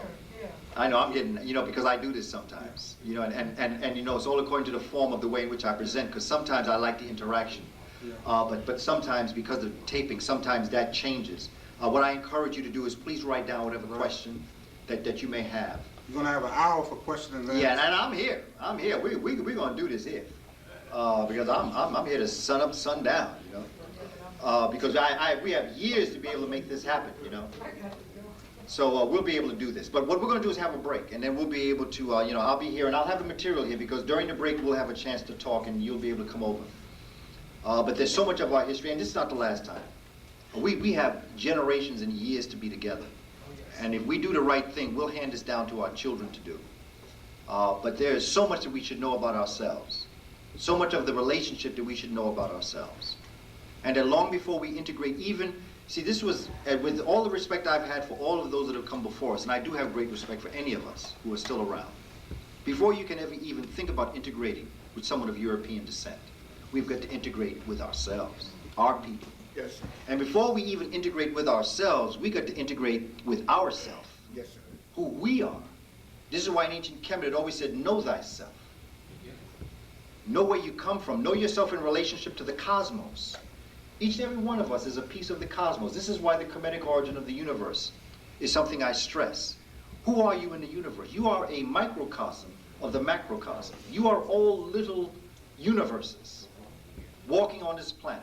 You are all, each and every one of us. Don't look outside to pray to God. Don't even look inside to pray to God. You are God. Each and every one of you is God. And every book says that. That God so loved and wanted to know him herself that he created beings that would then reflect back to the God. And that's who we are. So you don't have to go to anybody to ask them to pray to God for you. All you got to do is have a conversation with yourself. You make things happen for yourself. And that's not sacrilegious. I know a lot of folk, they find that rather radical. But when you know who you are and what you've achieved and your essence of who you are, and the fact that really the way in which you honor God is how you treat the least of our people. Because you know, when I read the Bible and all the holy books, particularly the Bible, I never heard Christ say he's going home. I never heard his apostles say, I was hanging out with Christ at his house. So Christ must have been homeless. How do we feel about the people out in the street that don't have a home? And you know, you have to understand that this brother was considered radical. For his day, this brother was talking stuff. He was talking revolution. Most of the people didn't want a revolution. They wanted to go along with it. Them Romans would have come in with their spears. This brother was talking about revolution. This brother was talking about, you don't have to take this nonsense from these Romans. Who do these Romans think they are? They're not even in their land. What they coming in here telling us what to do? He's in Egypt now, talking to other Africans. He's saying, we've got a priesthood. And our priesthood got it going on. We belong to the Essene. We are the first priests and priestesses of the order of Melchizedek. Now, who are these people that tell us what's going on? We are. We can do whatever we want. Romans say, we got to get rid of that guy. That guy's a teacher. Christ wasn't a religious leader. He was a teacher. That's who they were after. Romans killed teachers. They didn't kill religious leaders. And Christ was saying, you know, you are your own God. Why are you letting these people come in and treat you like this? So they set him up. They put the brother on a horse or on a donkey on Palm Sunday, and they laid palms at his feet to let him know. You know what the mafia does to you before they get ready to execute you? They laid palms at his feet.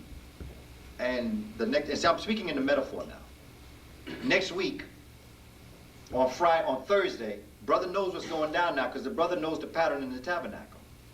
And the brother's saying, these people coming after me now. And you know something else? Not only are they coming after me, but the person that's going to turn me in is one of my boys. One of my boys is going to, and one of my closest boys. Because the one thing they don't tell you about Judas is that Judas was Christ's best friend. Yes. Judas saying, you know, man, you're talking this revolution, brother, but you're hanging out with these folk. So we're going to have to put the chill on you. So he goes. And so this symbol of Christ goes into the garden for this last prayer. And he says, please, if you can just let what's going to happen. He said, I know what's going to happen to me. If you can just let this pass, let this cup pass over my head. I appreciate that. Something occurred to him when he realized that he was part of destiny. Something like Martin Luther King the night before he died. He was in the Garden of Gethsemane too when you consider who was around him. Malcolm X is another brother. Fannie Lou Hamer is another sister. We can go down the line. And so the brother, he brings some of his other brothers, some of his closest brothers, some of the 12. He said, listen, man, I know what's going to happen, but if you all will just stand guard for me. And so he goes in and he does his little thing and he comes out and what? The brothers sleep. He said, come on, brothers. He said, this is the last night you and I are going to be together. Couldn't you at least stay up just to protect me? He said, and then he woke to sleep out. They said, yeah, okay, you go ahead back. We'll take care of it. He goes back to give his second message. When he comes out, the brothers sleep again. This is a metaphor now. Because you see, while you're in here, Our brothers and sisters outside sleep. This is a metaphor. This is for you not to get concerned about them sleep, because what's going to happen is going to happen anyway. It's going to happen. This is all part of a much larger plan. The universe is cleansing its blood system. And we are all part of this divine plan. There are some of us who are in the know, and there are some of us who are not in the know. None of us are to be hurt whether we know or not. We just all must play our part in this. And so now, his second best friend, Ptah, or Peter, he says to Christ, he said, you know, I don't know about them two guys there, man. He said, but I got your back. He said, I'm your boy. I'm your ace. Christ said, you need to be quiet, because before the cock crows, you're going to deny you even know me 3 times. See the message? How many people out there will embrace you behind closed doors, but will walk past you when you need them? It goes back to that saying, where my dogs at? Young people got it together. Where my dogs at? Where are my dogs at? When you need them the most, who has the courage? Drop it. Drop it. Who has the courage to really do what I... So don't be surprised at a chosen few. When you go to meetings, don't be surprised that there's not a lot of folk here, because many are called, but few are chosen. So don't be surprised that you don't have all these folk behind you. And don't be surprised that the ones that swear by you are the ones that pass you when you need them the most. Don't be surprised, because that story's already been told to us. Oh, yes. And that story is nothing but a retold story of Asar and Seton, which goes back to ancient Kemet. This is a part of human nature that we're experiencing. But in time, all will be said and done. Okay, what I'd like to do is I'd like to move just into the ending of the Romans to have you understand that mining was one of ancient Rome's most important activities. Now keep in mind, the story I just told you is directly rooted in what I'm telling you here, because this is the mindset that's being created that further and will later develop this. The empire's great building projects required large supplies of marble and other materials. Marble came from Greece and northern Italy. Italy also had copper and rich deposits of iron ore. Most of the empire's gold and silver came from Spain. Now why? There's not, say again? That's right, came from the Moors. Because Spain does not have rich deposits of gold and silver. So where did they, if it did come from Spain, it didn't come from the land of Spain, it came from the Moors of Spain that got it from Kemet, that got it from Nubia, that came out of Ethiopia and the northwest parts of Africa. Ghana, Mali, Songhai. So that's where that gold came from. Mines in Britain produced lead and tin. See, all they got is this lead, tin, iron ore, and things like that. Work in the mines was hard and unhealthful. The Romans forced slaves, condemned prisoners, and condemned criminals and prisoners of war to work in the mines. Now, the ancient Romans made very few scientific discoveries. And why? Because they didn't have brain power. Much of what they got from the Greeks. But what I'd like to do is I'd like to look at the fall of Rome, because the fall of Rome is very important in terms of what's going on. Marcus Aurelius becomes emperor in 161 AD. He defended the Roman Empire against attacks by Germanic tribes from the north and Parthians from the east. See, the Parthians from the east would later become the lighter complexion Muslims that would be brought into Islam. There is a distinct difference between Saddam Hussein and Sheikh Anta Diop. Let's make it plain.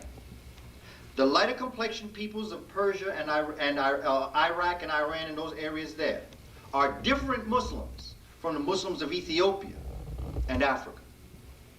Islam, as told to me by Senegalese, came out of Ethiopia when the Prophet Muhammad, blessings on that brother's name, his mother was Ethiopian, his grandmother was Ethiopian. And when you look at the relationship between Saudi Arabia and Africa, it's the same people. If you look at the African presence in early Asia, a book edited by Ivan van Sertima, you'll see the relationship that this was an African peninsula, Saudi Arabia. And that the later peoples, the tribes that would come later, the lighter complexion, for lack of a better word, let's call them Aryans, although Arius was an African, but let's just call them the lighter complexioned peoples coming up out of the mountains. They later would come down, and they would embrace Islam, or the language of Arabic, which was perfected by a brother by the name of Antara. So even the language of Islam, because remember, Islam did not have an official language at its birth. In fact, the Quran wasn't even written until after the Prophet, blessings on that brother, had passed away. And his son, his second adopted son, Bilal, was sent to Ethiopia while the Prophet was getting himself together in Medina after he was ejected from Mecca.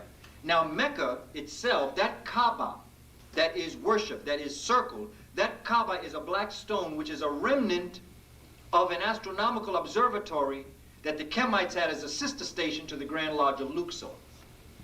So in this area, the reason why that black stone plays such an important role in Islam is because of its relationship with Africa. And that's why it's called a Kaaba, because a Kaaba in ancient Kemetic, Kaaba is a soul of breath. It is the essence, it's the aura that surrounds you. It's called a Kaaba. It's what's inside of you, gives you the breath of life. For instance, in an egg, when a chick is about to come forward, the egg don't crack. The chick takes a breath in the egg. The suction cracks the egg. See, so the soul of breath, the Kaaba, is what activates life, which opens it up for life. And to Kemites, it was called Kaaba. Ka being the spirit, and the Ba is the soul. So the Kaaba together becomes the soul of breath, which brings life. You know, mothers who have had children in here, you know, when you have what is known as what they call the bloody show, when you begin to flow, when you're about to give birth, what gives birth is that baby inside of you takes a human breath. Because up until that point, that baby's living in amniotic fluid, not amniotic fluid. See, they left out an E. The amniotic fluid is really amniotic fluid, or the living fertile waters.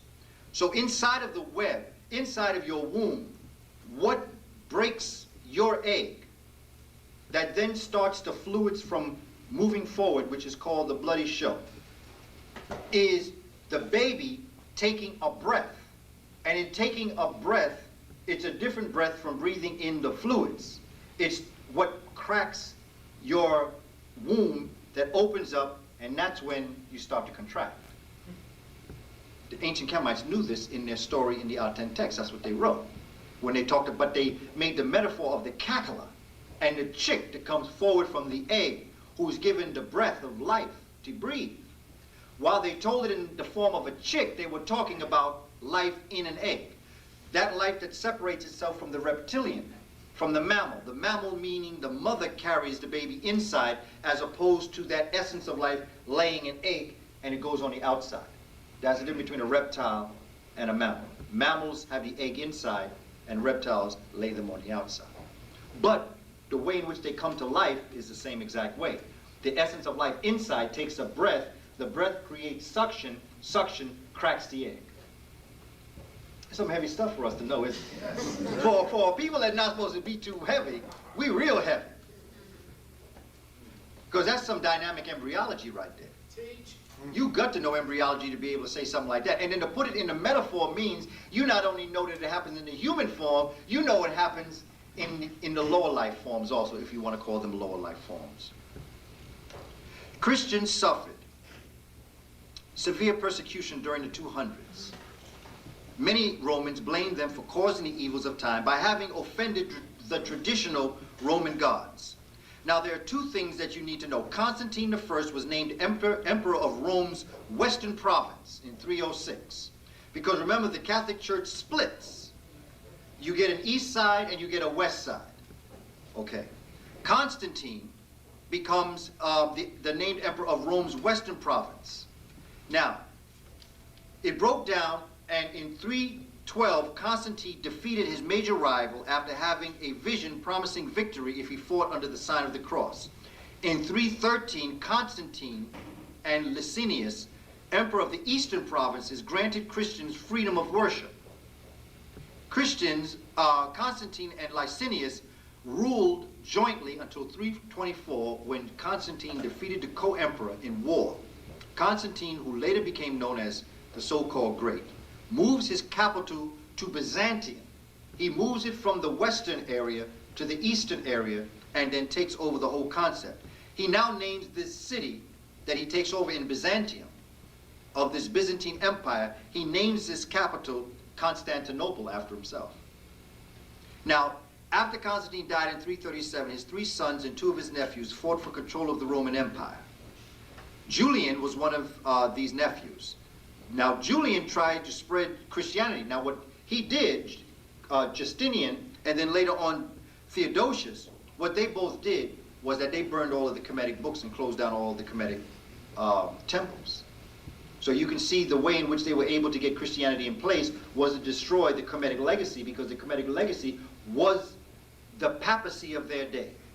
The world was surrounded by this concept of kares. Ka meaning spirit, res means to rise. This idea that the human spirit could rise, or resurrection. What the Western people did was that they attempted to get people to believe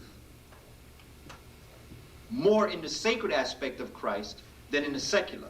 So Constantine develops an idea that he's going to have a conference at Nicaea. At this conference of Nicaea, what Constantine does, he invites all of the cardinals, bishops, and everybody all around the world.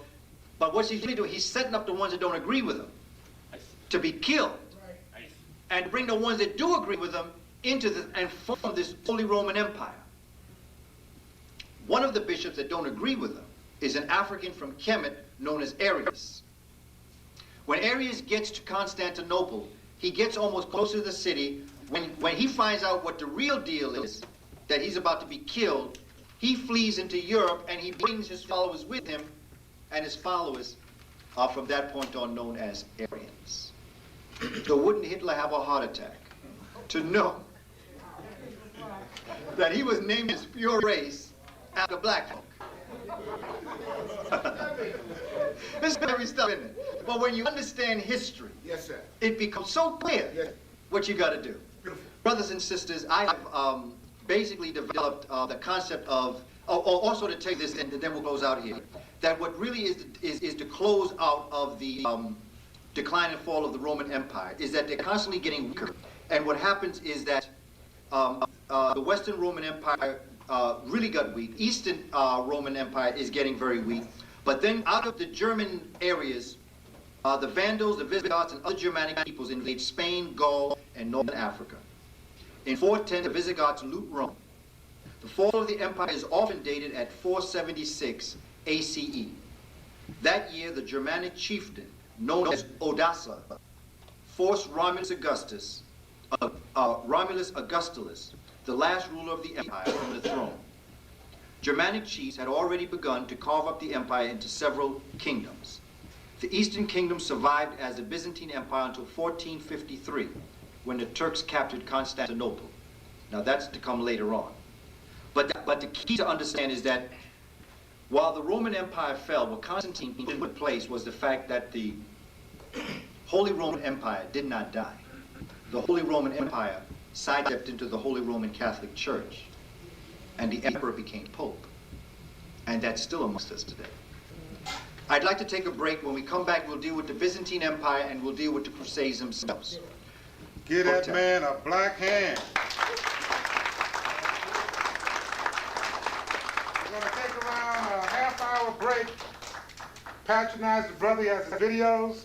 Brother, Year 2000, if you did not understand what happened in October 1492. No way to understand October 1492 if you don't understand January 2nd, 1492. No way to understand January 2nd, 1492 without understanding the role of the Moors and then understanding the Crusades. So this evening's presentation really is dealing with the Crusades, but it really is trying to backtrack to give a common sense approach for us to understand how we got to be put into this kind of a position. The first part of our presentation, we dealt with ancient Rome. What I'd like to talk about now is I'd like to talk about Byzantium, or the Byzantine Empire. And the Byzantine Empire is so very important because it was in 1096 that the then leader of the area, the emperor of this particular area, the leader of Byzantium, or the Byzantines, called over to the western half for support and help. And it was that call to the Pope in the western half of the Roman Empire that the return call of it would bring Peter the Hermit and others into the Crusades. But there's a historical way of looking at this. The Byzantine Empire was a continuation of the Roman Empire. In fact, it is known as the Eastern Roman Empire because it ruled what had been the eastern part of the Roman Empire. But remember, the emperor couldn't handle the whole empire. So what they had to do was break it up into two. The Byzantines preserved ancient Greek literature and philosophy as well as Roman governmental and legal traditions. Christianity, Greek culture, and Roman cultures flourished in the empire, which thus linked and served as a link between ancient and modern European civilizations. This is the connecting factor. The people of the Byzantine Empire called themselves Roman. The word Byzantine comes from Byzantium, the Greek name for a city on the Bosporus, which is a river. The Bosporus, a strait, forms part of a waterway that connects the Black Sea and the Mediterranean. And so many of us were talking about geography. And I want to encourage you that the next time we come together, that while I'm giving you this information in words now, we'll have many different kinds of maps, because I want you to see the maps of this. I'm grounding you in time now, which is history.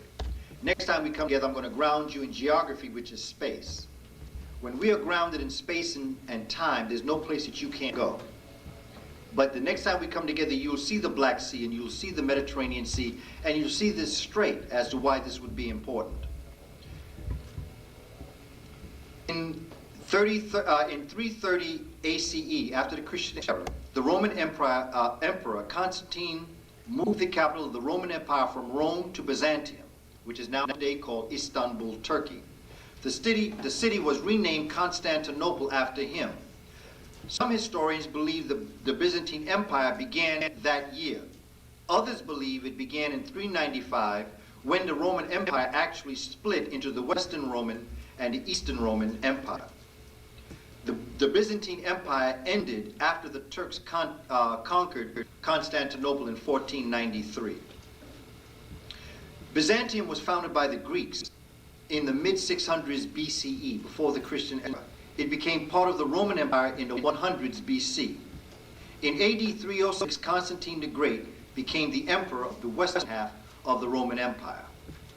In 395, after the death of Emperor Theodosius, remember Theodosius was another one of the ones that closed all of the Kemetic temples in Egypt.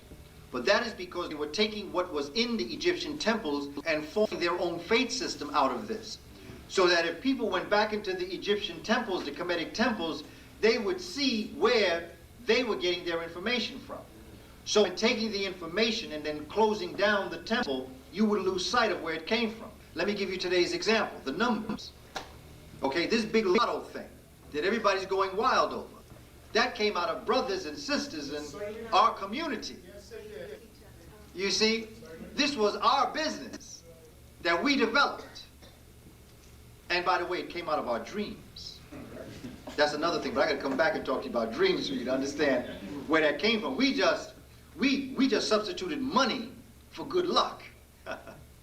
But the numbers, if you knew the pattern of the numbers of the universe, because the universe is numbers, if you understood the patterns of the universe, you could call forward a pattern that would let you know things that would help you in your life. However, because we needed money, we resurrected the concept of numbers, but we substituted good fortune for money. So instead of winning good fortune, we won money. This then, in the 70s, they took it from us, and they made our numbers illegal and their numbers legal. This is what was going on in the temples. See, when I tell brothers and sisters this, particularly the ones that play numbers, they understand. Because I'm giving you a real live example of how somebody takes something that's yours, that's real, put their name on it, makes yours illegal, and legalizes theirs. Now that was illegal. It was illegal to play the numbers. But it was illegal because we were in charge. Same thing with horse racing. We were the original horse racers. But when so-called organized crime got involved in it, they took it over. And then horse racing became legal. Same thing with dogs. I know in Boston they race dogs, greyhound dogs. Same thing there. But this idea of what they did with the temples, they took the information of the Asarian drama, of Asar and Setan, of the universe, the cosmic universe, life in the hereafter. That whole judgment scene is ours. To sit at the right hand of God came out of the judgment scene at the temple of Ma'at, where your heart would be judged for your life on earth. And if your heart was, and they took the feather of Ma'at, I have material on Ma'at, they would take the feather of Ma'at and put it on one side of the scale. And they would take your heart and put it on the other side of the scale. And if your heart was heavier than the feather, they had a little animal that was right up underneath that scale called the devourer of evil hearts that they would throw your heart in, because they believed that your heart was the symbolic representation of who you were as a person. This is why we get the heart in Valentine's Day. The whole idea of the heart, that I give you my heart. When you say you give me your heart, it means that you give the essence of your being, the essence of who you are. Everything that's about you, your judgment of who you are, your character, your morality, is all symbolized by your heart. Your soul and all of that wrapped up in this, how you truly feel. So that's why your heart was used as a representation of who you were as a person. So you get to saying my heart is as light as a feather. Or you say I have a heavy heart. You're guilty. You feel guilty. Well, that's where that comes from. It comes directly. But now to trace that back into your own heritage, people wouldn't even think about that, because that comes in the language of English. And we all know where everything comes from in English. But we would never even understand the relationship that we have had in formation of the philosophy and the psychology of life in the world today. Now, the Byzantines organized many laws of the ancient Romans. The collection of these laws became known as the Justinian Code, and ever since it has been the basis of the legal systems of many countries. Now the whole name justice, Ma'at. See, another thing, they just ripped it off. That's ours. The code of laws, they never had code of laws. Look at how they deal with their laws now. They got some code. They don't got no code. There are two things that Professor John Henry Clarke taught us that Europeans could never have created: democracy and Christianity. They've never been democratic, and they know nothing about how to treat someone like a Christian. Yet they claim to have been the originators of both. Even in their democracy, even in the democracy of Greece, 85% of Greece were slaves. Yes. When they were talking about freedom, they were talking about that upper class being equal. Look at your dollar bill. That dollar bill was formed when Africans and women were enslaved in America. When I say women, I mean women of European descent too. On your dollar bill, it says, e pluribus unum, out of many, one. Now, who are they talking about out of many? Out of many European men. Because when that was written, women and Africans and people of color, Chinese women weren't even allowed in the country at this time. You couldn't bring Chinese women in this country. Only the men could come. And they had to live in hostels together. And those that didn't work on the railroad, there was only two other things they could do if they didn't work on the railroad. Anybody got an idea? They still do it. Laundry. Cook and laundry, that's it. Chinese laundry and Chinese restaurant. And chop suey was created in Jamaica. A bunch of Europeans went into a restaurant with Chinese people cooking, and they said they were hungry. And Chinese people said, well, we don't have hunger, but you ain't gonna go out there and tell them that, they'll kill you. So they said, just chop up all that suey there. And suey was what they gave pigs. So they chopped suey. And today we go in there very proudly and ask for chop suey. We ask them for chopped garbage. Because they were too afraid to tell them Europeans they didn't have no food. And it's still called pigs. Yeah, exactly. That's how you call pigs. But see, this is history. And when you put things into its perspective, there are things that you can understand that you can't go back. This is why when Dr. Ben told us, when we were going to Kemet in 1983, I remember he told us that he didn't want us to blame him for what was going to happen when we came back from Kemet. He said, because the people that are sitting in this church are not the people that are going to come back. He said, just don't blame me. And he was right. With all that I thought I knew about my culture and my history, when you go to Egypt and you see what we did, you know that we were a mighty people, you know. Just Abu Simbel alone. Just the pyramids, you see, again, going back to geography and the importance of looking at things. We see it in a book, we see it on TV, but that box is but yay big on the TV. Pictures and books are but yay big.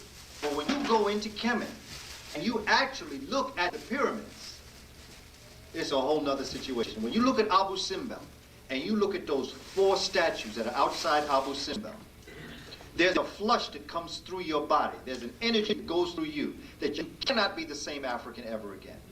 You can't. There's a brother I know that is part of the United African Movement, and he has often given me the courtesy that he comes to get me because I carry a lot of material. Like my brother Yusuf, you know, will come and give me a ride because I don't have a car. Well, you can see by the things that I talk about, people are not going to make me get enough money to be able to get a car. They're going to try to slow. That's why I appreciate people coming to get me.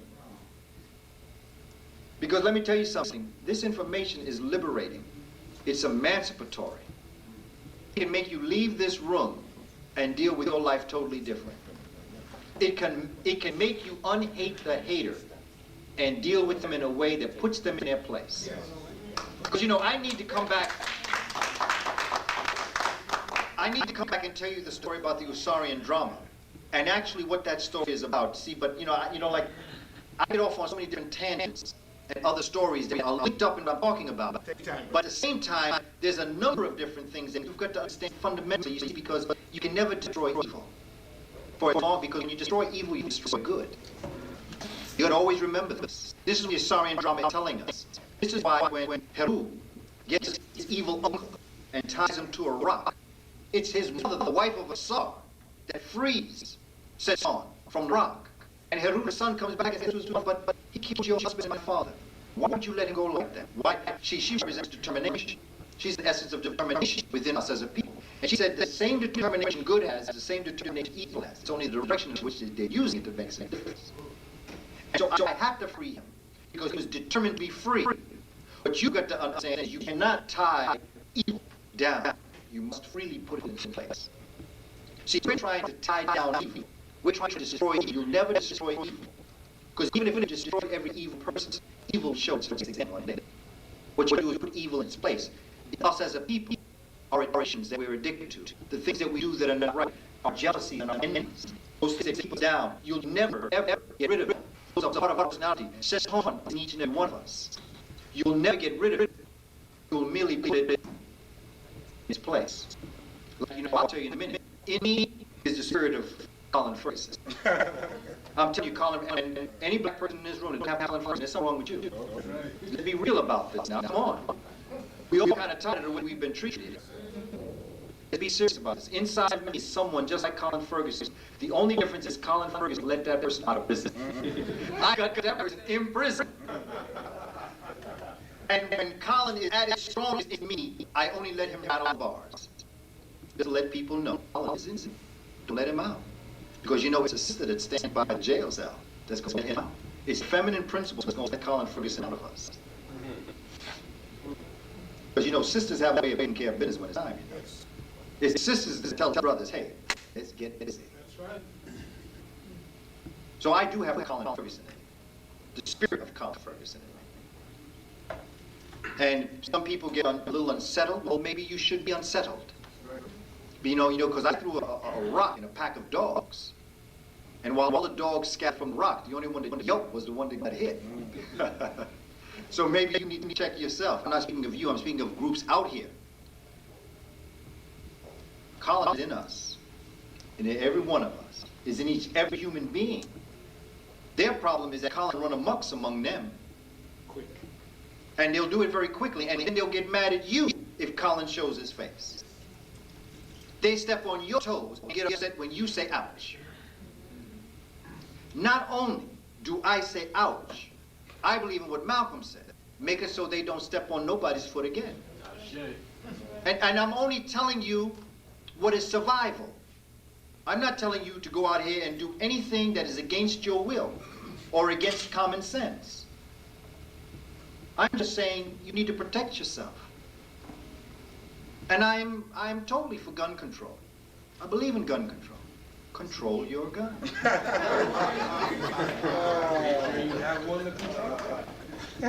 You know, one of the things that we have to face as a people is to be brave enough to say what needs to be said. Yes. Right. At the same time, keeping it under moral control. Because when you get too much like them, you lose your morality. You become them. And that which you try to put in check is what you become as a person. So I'm trying to walk a fine line by analyzing this in a way that I present information in a way that is not attempting to say something, but at the same time it's opening us up to know that it's out there to be understood. And that's what I'm dealing with. Native American tradition has taught me. One of the proverbs of Native American people says, we learn to overpower the European when we learn how to lie.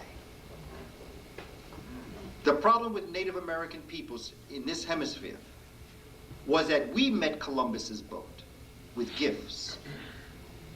And as we turned our back to show them the way onto the land, they put us in handcuffs.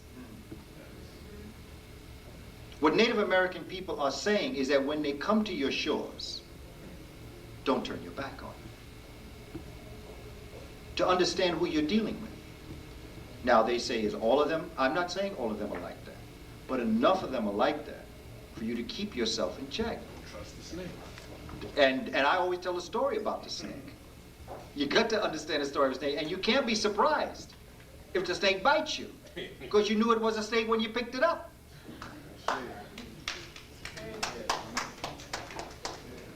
Okay.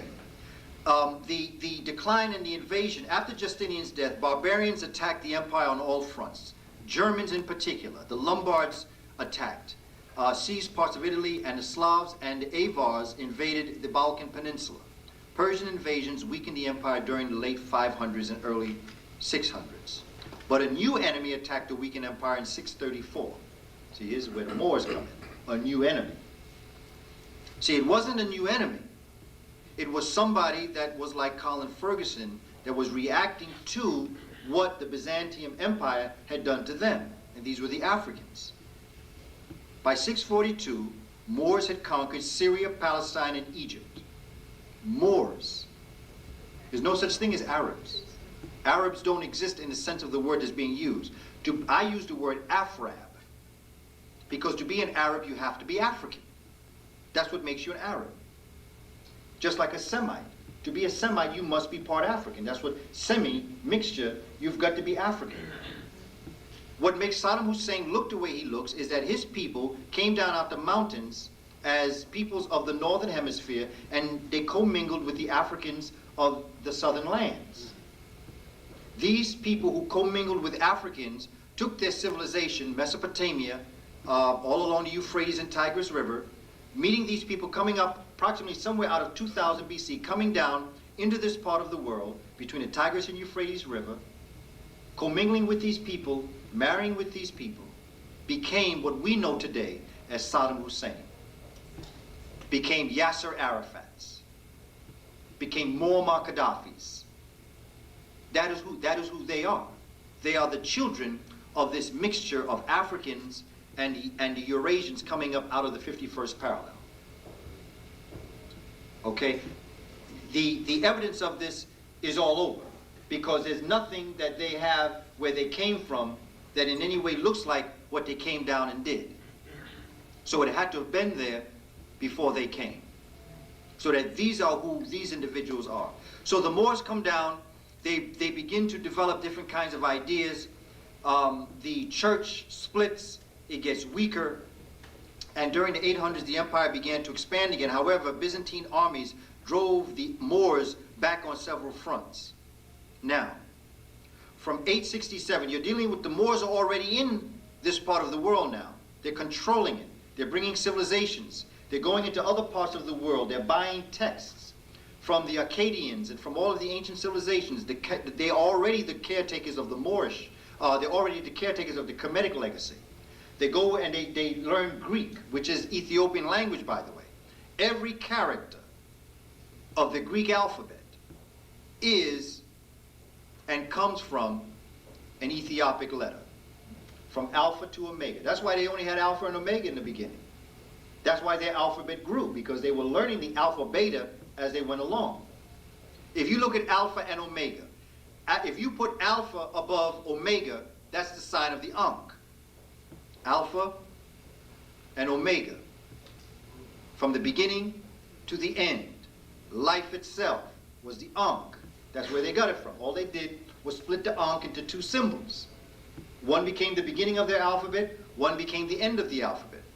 But that comes directly out of the Ethiopic script that the Egyptians or the Kemites got.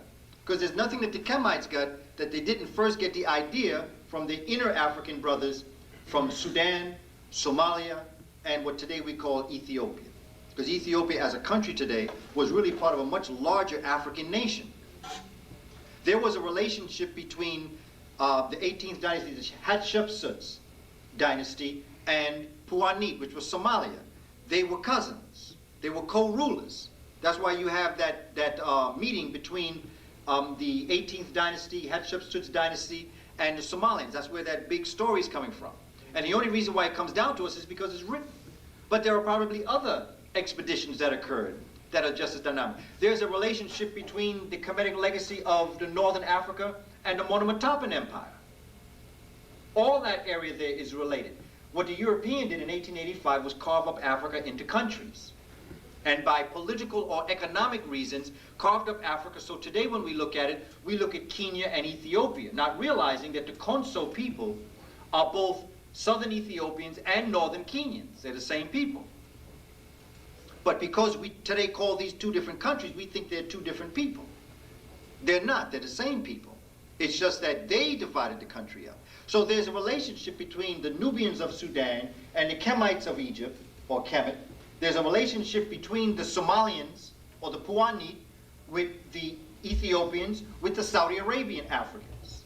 But again, because of the input and the movement of peoples in the 500s and 600s coming out of Mesopotamia, mixing with these Africans in this peninsula, Saudi Arabia, we think that those are the original people of the land, and they're not. It's like 2,000 years from now, showing someone a picture of Bill Clinton and George Bush and saying that these are Native American peoples.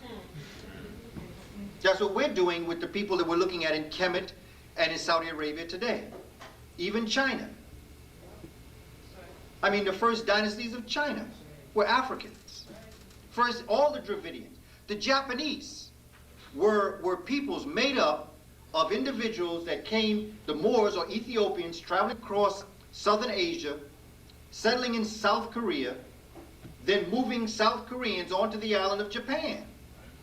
That's who the Japanese are. They are a mixture of Moors or Ethiopians, the South Koreans, and the Ainu people, which were the short-statured Mbuti people. That's why they're short-statured. Dark. And dark, very dark. I'm all for it. I personally don't know how they could ever repair what they've done. And it's not for me to make that because they didn't do it against me. Who am I to say what's going to make everything right when the person that did it all wrong is not me? It's easy for me to forgive and forget. It also might be the right thing. It's not my place to forgive or forget. It's not my place at all to deal with the issue. Because what they did to the Australians, oh my goodness, that story alone. What they did to the Australians, what they did to the Khoisan, look at Nelson Mandela. You know, there's a difference. Look at Nelson Mandela and Robert Mugabe. They're both African people. But Nelson Mandela belongs to a group of people known as the Khoi and San, that we today call, derogatorily is called today, the Hottentot and the Bushmen. But they are the original people that the Dutch met at Table Bay in 1562 or 1592. They didn't meet the darker complexioned Robert Mugabe. They met the Khoisan that were along the Kalahari Desert. What the Dutch, and you know, people get very offended when you talk about people's religion. But you got to understand who was in charge of the Dutch East India Company and the Dutch West India Company. But you've got to understand where certain religious groups went after they were expelled from Europe or Spain. the first place they went was Holland to build up their business. And in Holland, they developed the Dutch East India Company and the Dutch West India Company. The Dutch West India came to the Americas, and the Dutch East India Companies remained in the eastern lands. And what they did to those people, our people in Australia and Tasmania, they almost just, you know, when you look at what they did to the people in Tasmania, you really do have to question who the Tasmanian devil really is.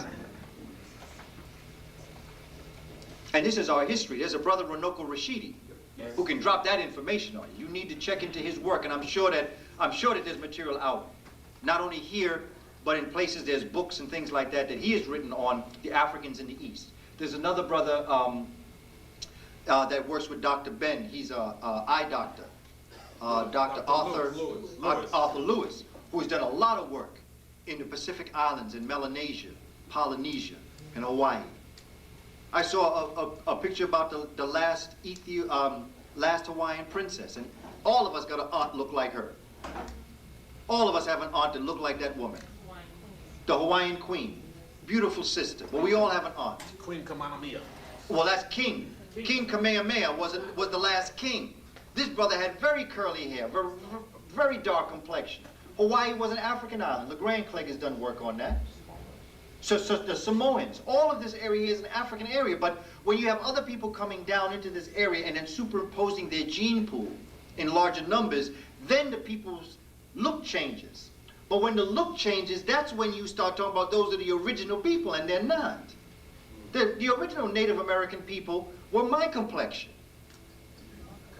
They didn't look like what was on TV there. They didn't look like that. The original Native American peoples were a very dark complexion people. Copper colored people. All throughout that area. And of course, through migration and through weather, through different things, we altered our complexion. But that's why when they came, the first thing they called us, red men. And we call them what? Pale face. So there had to have been such a stark difference in complexion that we would make it a point to make that difference. But this is who we are. Good or bad, right or wrong, superior, inferior, that's to be decided at a later date. What it is that we should know this. So the Byzantine Empire, in the invasion and the conquest, you have Germanic tribes again coming through that destroying the Byzantines. Now with that, I'm now ready to talk about this evening's presentation. I'm only playing. No, I'm not really though. Okay, the Crusades were military. Now we're going to deal with the Crusades, because you got to understand what the Crusades were. The Crusades were military expeditions organized, so-called, as they said, to recapture Palestine during the Middle Ages. Now you can understand what's going on in that area, because today it's called Israel. Yesterday it was called Palestine. But keep in mind that before yesterday it was called Canaan. So be careful whose side you go on. Because the Israelis are doing to the Palestinians what the Palestinians did to the African Canaanites. You shall reap what you sow. What goes around comes around. Yasser Arafat's ancestors destroyed the African nations of this particular area and said that God told them to do it. So does that ring a bell?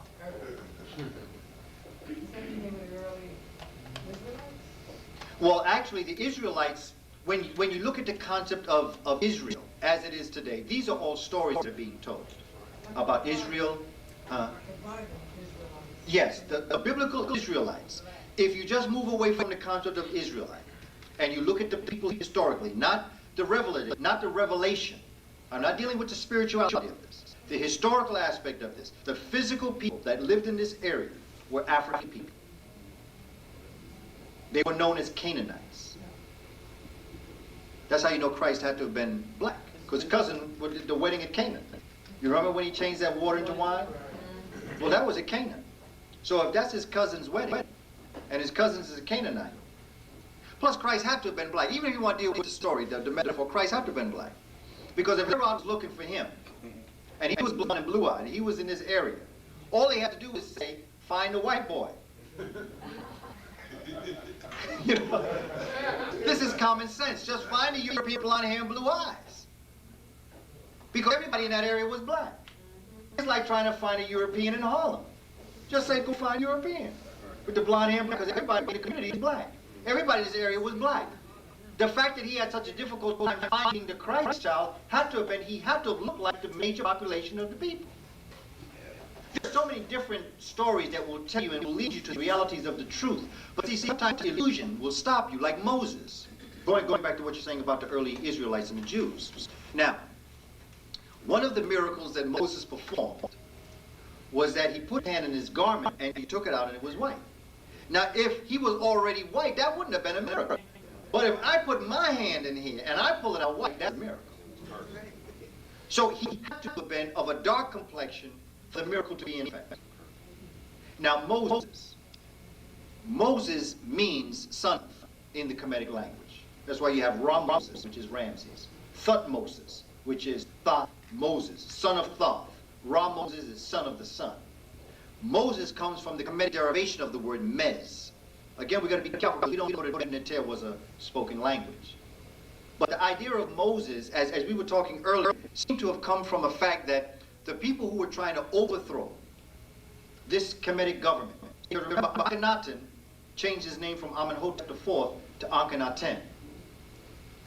When he did that, he revitalized an African faith system known as Atanism. He didn't create Atanism. Atanism had been in inner Africa for hundreds, if not thousands of years. Middle Kingdom. Both his father and his mother. Who? Akhenaten was the new kingdom. No. Oh. Antinism goes all the way back to Oh yeah, okay, Middle Kingdom. You can see it. It's the flip side of Amenism. Except you have a different in terms of the philosophical underpinning of the faith system. Okay? Atanism is the belief that there is but one creative force. Amenism says there's one creative force, but this one creative force emanates in everything that's on the planet. Therefore, you have dogs with the gift of smelling. You have birds with the gift of sight. So God, while being one in form, has many different representations. And that these representations became netures to which the Amen priesthood would create different kinds of temples. Atanism said there was one faith system and there was no other intermediaries, and that is the human to the God force. Let's not have no saints. It's just we and God, who was Aten. The Amen priesthood seemed to have been taking advantage of the people and their mind by giving large sums of money to the Amen priesthood during the Ramses time. During Akhenaten's time. And what Akhenaten was attempting to do was trying to bring Kemet back so that everybody was part of this faith system. So what he did is that he began to look at Atanism as a form of taking over the faiths of the people. But to do that, he had to depopularize or depower the Amen priesthood, who was like the generals. Okay, because remember, Kemet is run by theocracy. It's not just a political party or a secular party, it is a faith system. So the Amen priesthood doesn't like this. So the Amen priesthood, in revolt, it is believed that when Amenhotep changed his name from Amenhotep to Akhenaten, and then said that Aten was the great god, he got the Amen priesthood upset. He was taking power away from them. And so it is believed that the intrigue of the court had it so that somehow one morning Akhenaten didn't wake up. That is what is believed. He was murdered. He had a brother by the name of Tutankhaten, a younger brother named Tutankhaten. Both of them were children of Tai and Amenhotep IV. And Akhenaten, that was his name. And so the priesthood whispered in the Tai's ear, you better put your son in check. You remember what happened to your last son? It's going to happen to him too. So Tutankhaten changed his name to Tutankhamen. He was killed too. I came on board, who was a courtier of Akhenaten, or a general of Akhenaten, not a general, but a advisor, vizier to Akhenaten. I came, and then Horemheb, who was a general. All of them were gotten rid of within a matter of a couple of years, and then came the 19th dynasty. It is believed that by the time Ramses II came to power, Ramses was a child or grandchild of Setai, that there was a problem. They didn't appreciate the Amen priesthood, and there were some people who were attempting to bring the Aten priesthood back into play. bringing back this Aten priesthood back into play, got the Amen priesthood upset, and these believers and these followers, these Moses, sons of Akhenaten, were expelled from Kemet. But before they were expelled, they were all rounded up, which became the Exodus. And these Africans, and some Semites, because they were trying to get rid of the last of the Hyksoks also, they rounded them all up and kicked them out. And that's why you could see them roaming all around, because they didn't have no place to go. They were kicked out of Kemet. These Semites, intermingling with these African Atenists, came together and settled in various parts of the world. And it is these people being impacted by these Africans that today, we today call Jews. Now I'm speaking historically now. Because remember, Moses was murdered by his followers. That's where the whole idea of the Messiah came from. Remember one time Moses came, read the original books, not the ones that have been gone over 3 and 4 times. Read the original books, and Moses came out the mountains one time with a message. And the people were so angry at him for having them drag around the desert. They were hungry, they were feeling bad. They murdered him. But in their shame and in their fear of killing the father, they promised that a son would come, a Messiah. Messiah coming from Moses, a son of the Son, would come to redeem the world and to open up the gates of heaven for the sin that they had committed in killing their father. And so this is where the whole story of them waiting for the Christ to come. All of a sudden, the story of Heru, or the resurrected one, comes around. They adapt this story. And so the Old Testament breaks off like the old dynasty, and a new dynasty is formed. So you have the Old Testament giving birth to the New Testament. And the New Testament starting with the concept of the Annunciation, the conception, and the birth of Christ, moving into the life of Christ. And Christ means to rise by the resurrected one. Now, when you go back 2,000 years, what happened astronomically 2,000 years ago is that we left the Aries and moved into the Piscean age. Aries being the ram, okay? Ram, moving from the ram to the fish. So from the Amen priesthood, we have expressly coming through, becoming the fisher of men, the Piscean age. The ram, the child of the ram is called a what? A lamb. So you have the Lamb of God who takes away the sins of the world. You see, symbolic, but everything comes from us. That's our story that we told in a metaphor. Give understanding the pattern of the universe. Every faith system is built on astronomy. Those 3 wise men are the stars in the belt of Orion. It has nothing to do with 3 wise men. And the reason why you have the Epiphany, the 6th day of January, is because that's when the Sirius star rises back up out of the east. Sirius comes back into play, and the 3 stars of Orion point to Sirius. And in the southern sky, Sirius rises and is pointing 6 days after the descent. And it has been out of the sky for 72 days. So that is why embalming took 72 days. And that's why Anubis was the patron of embalming, because Sirius is in the dog star. That's some heavy stuff for us, isn't it? Islam is built on astronomy. Christianity is built on astronomy. The reason why Christ is in the manger is because the stars are formulated in such a way that the sky is called the manger at this time of the year. And the formulation of this child star being reborn again, Sirius, is the concept of the child being born in the manger.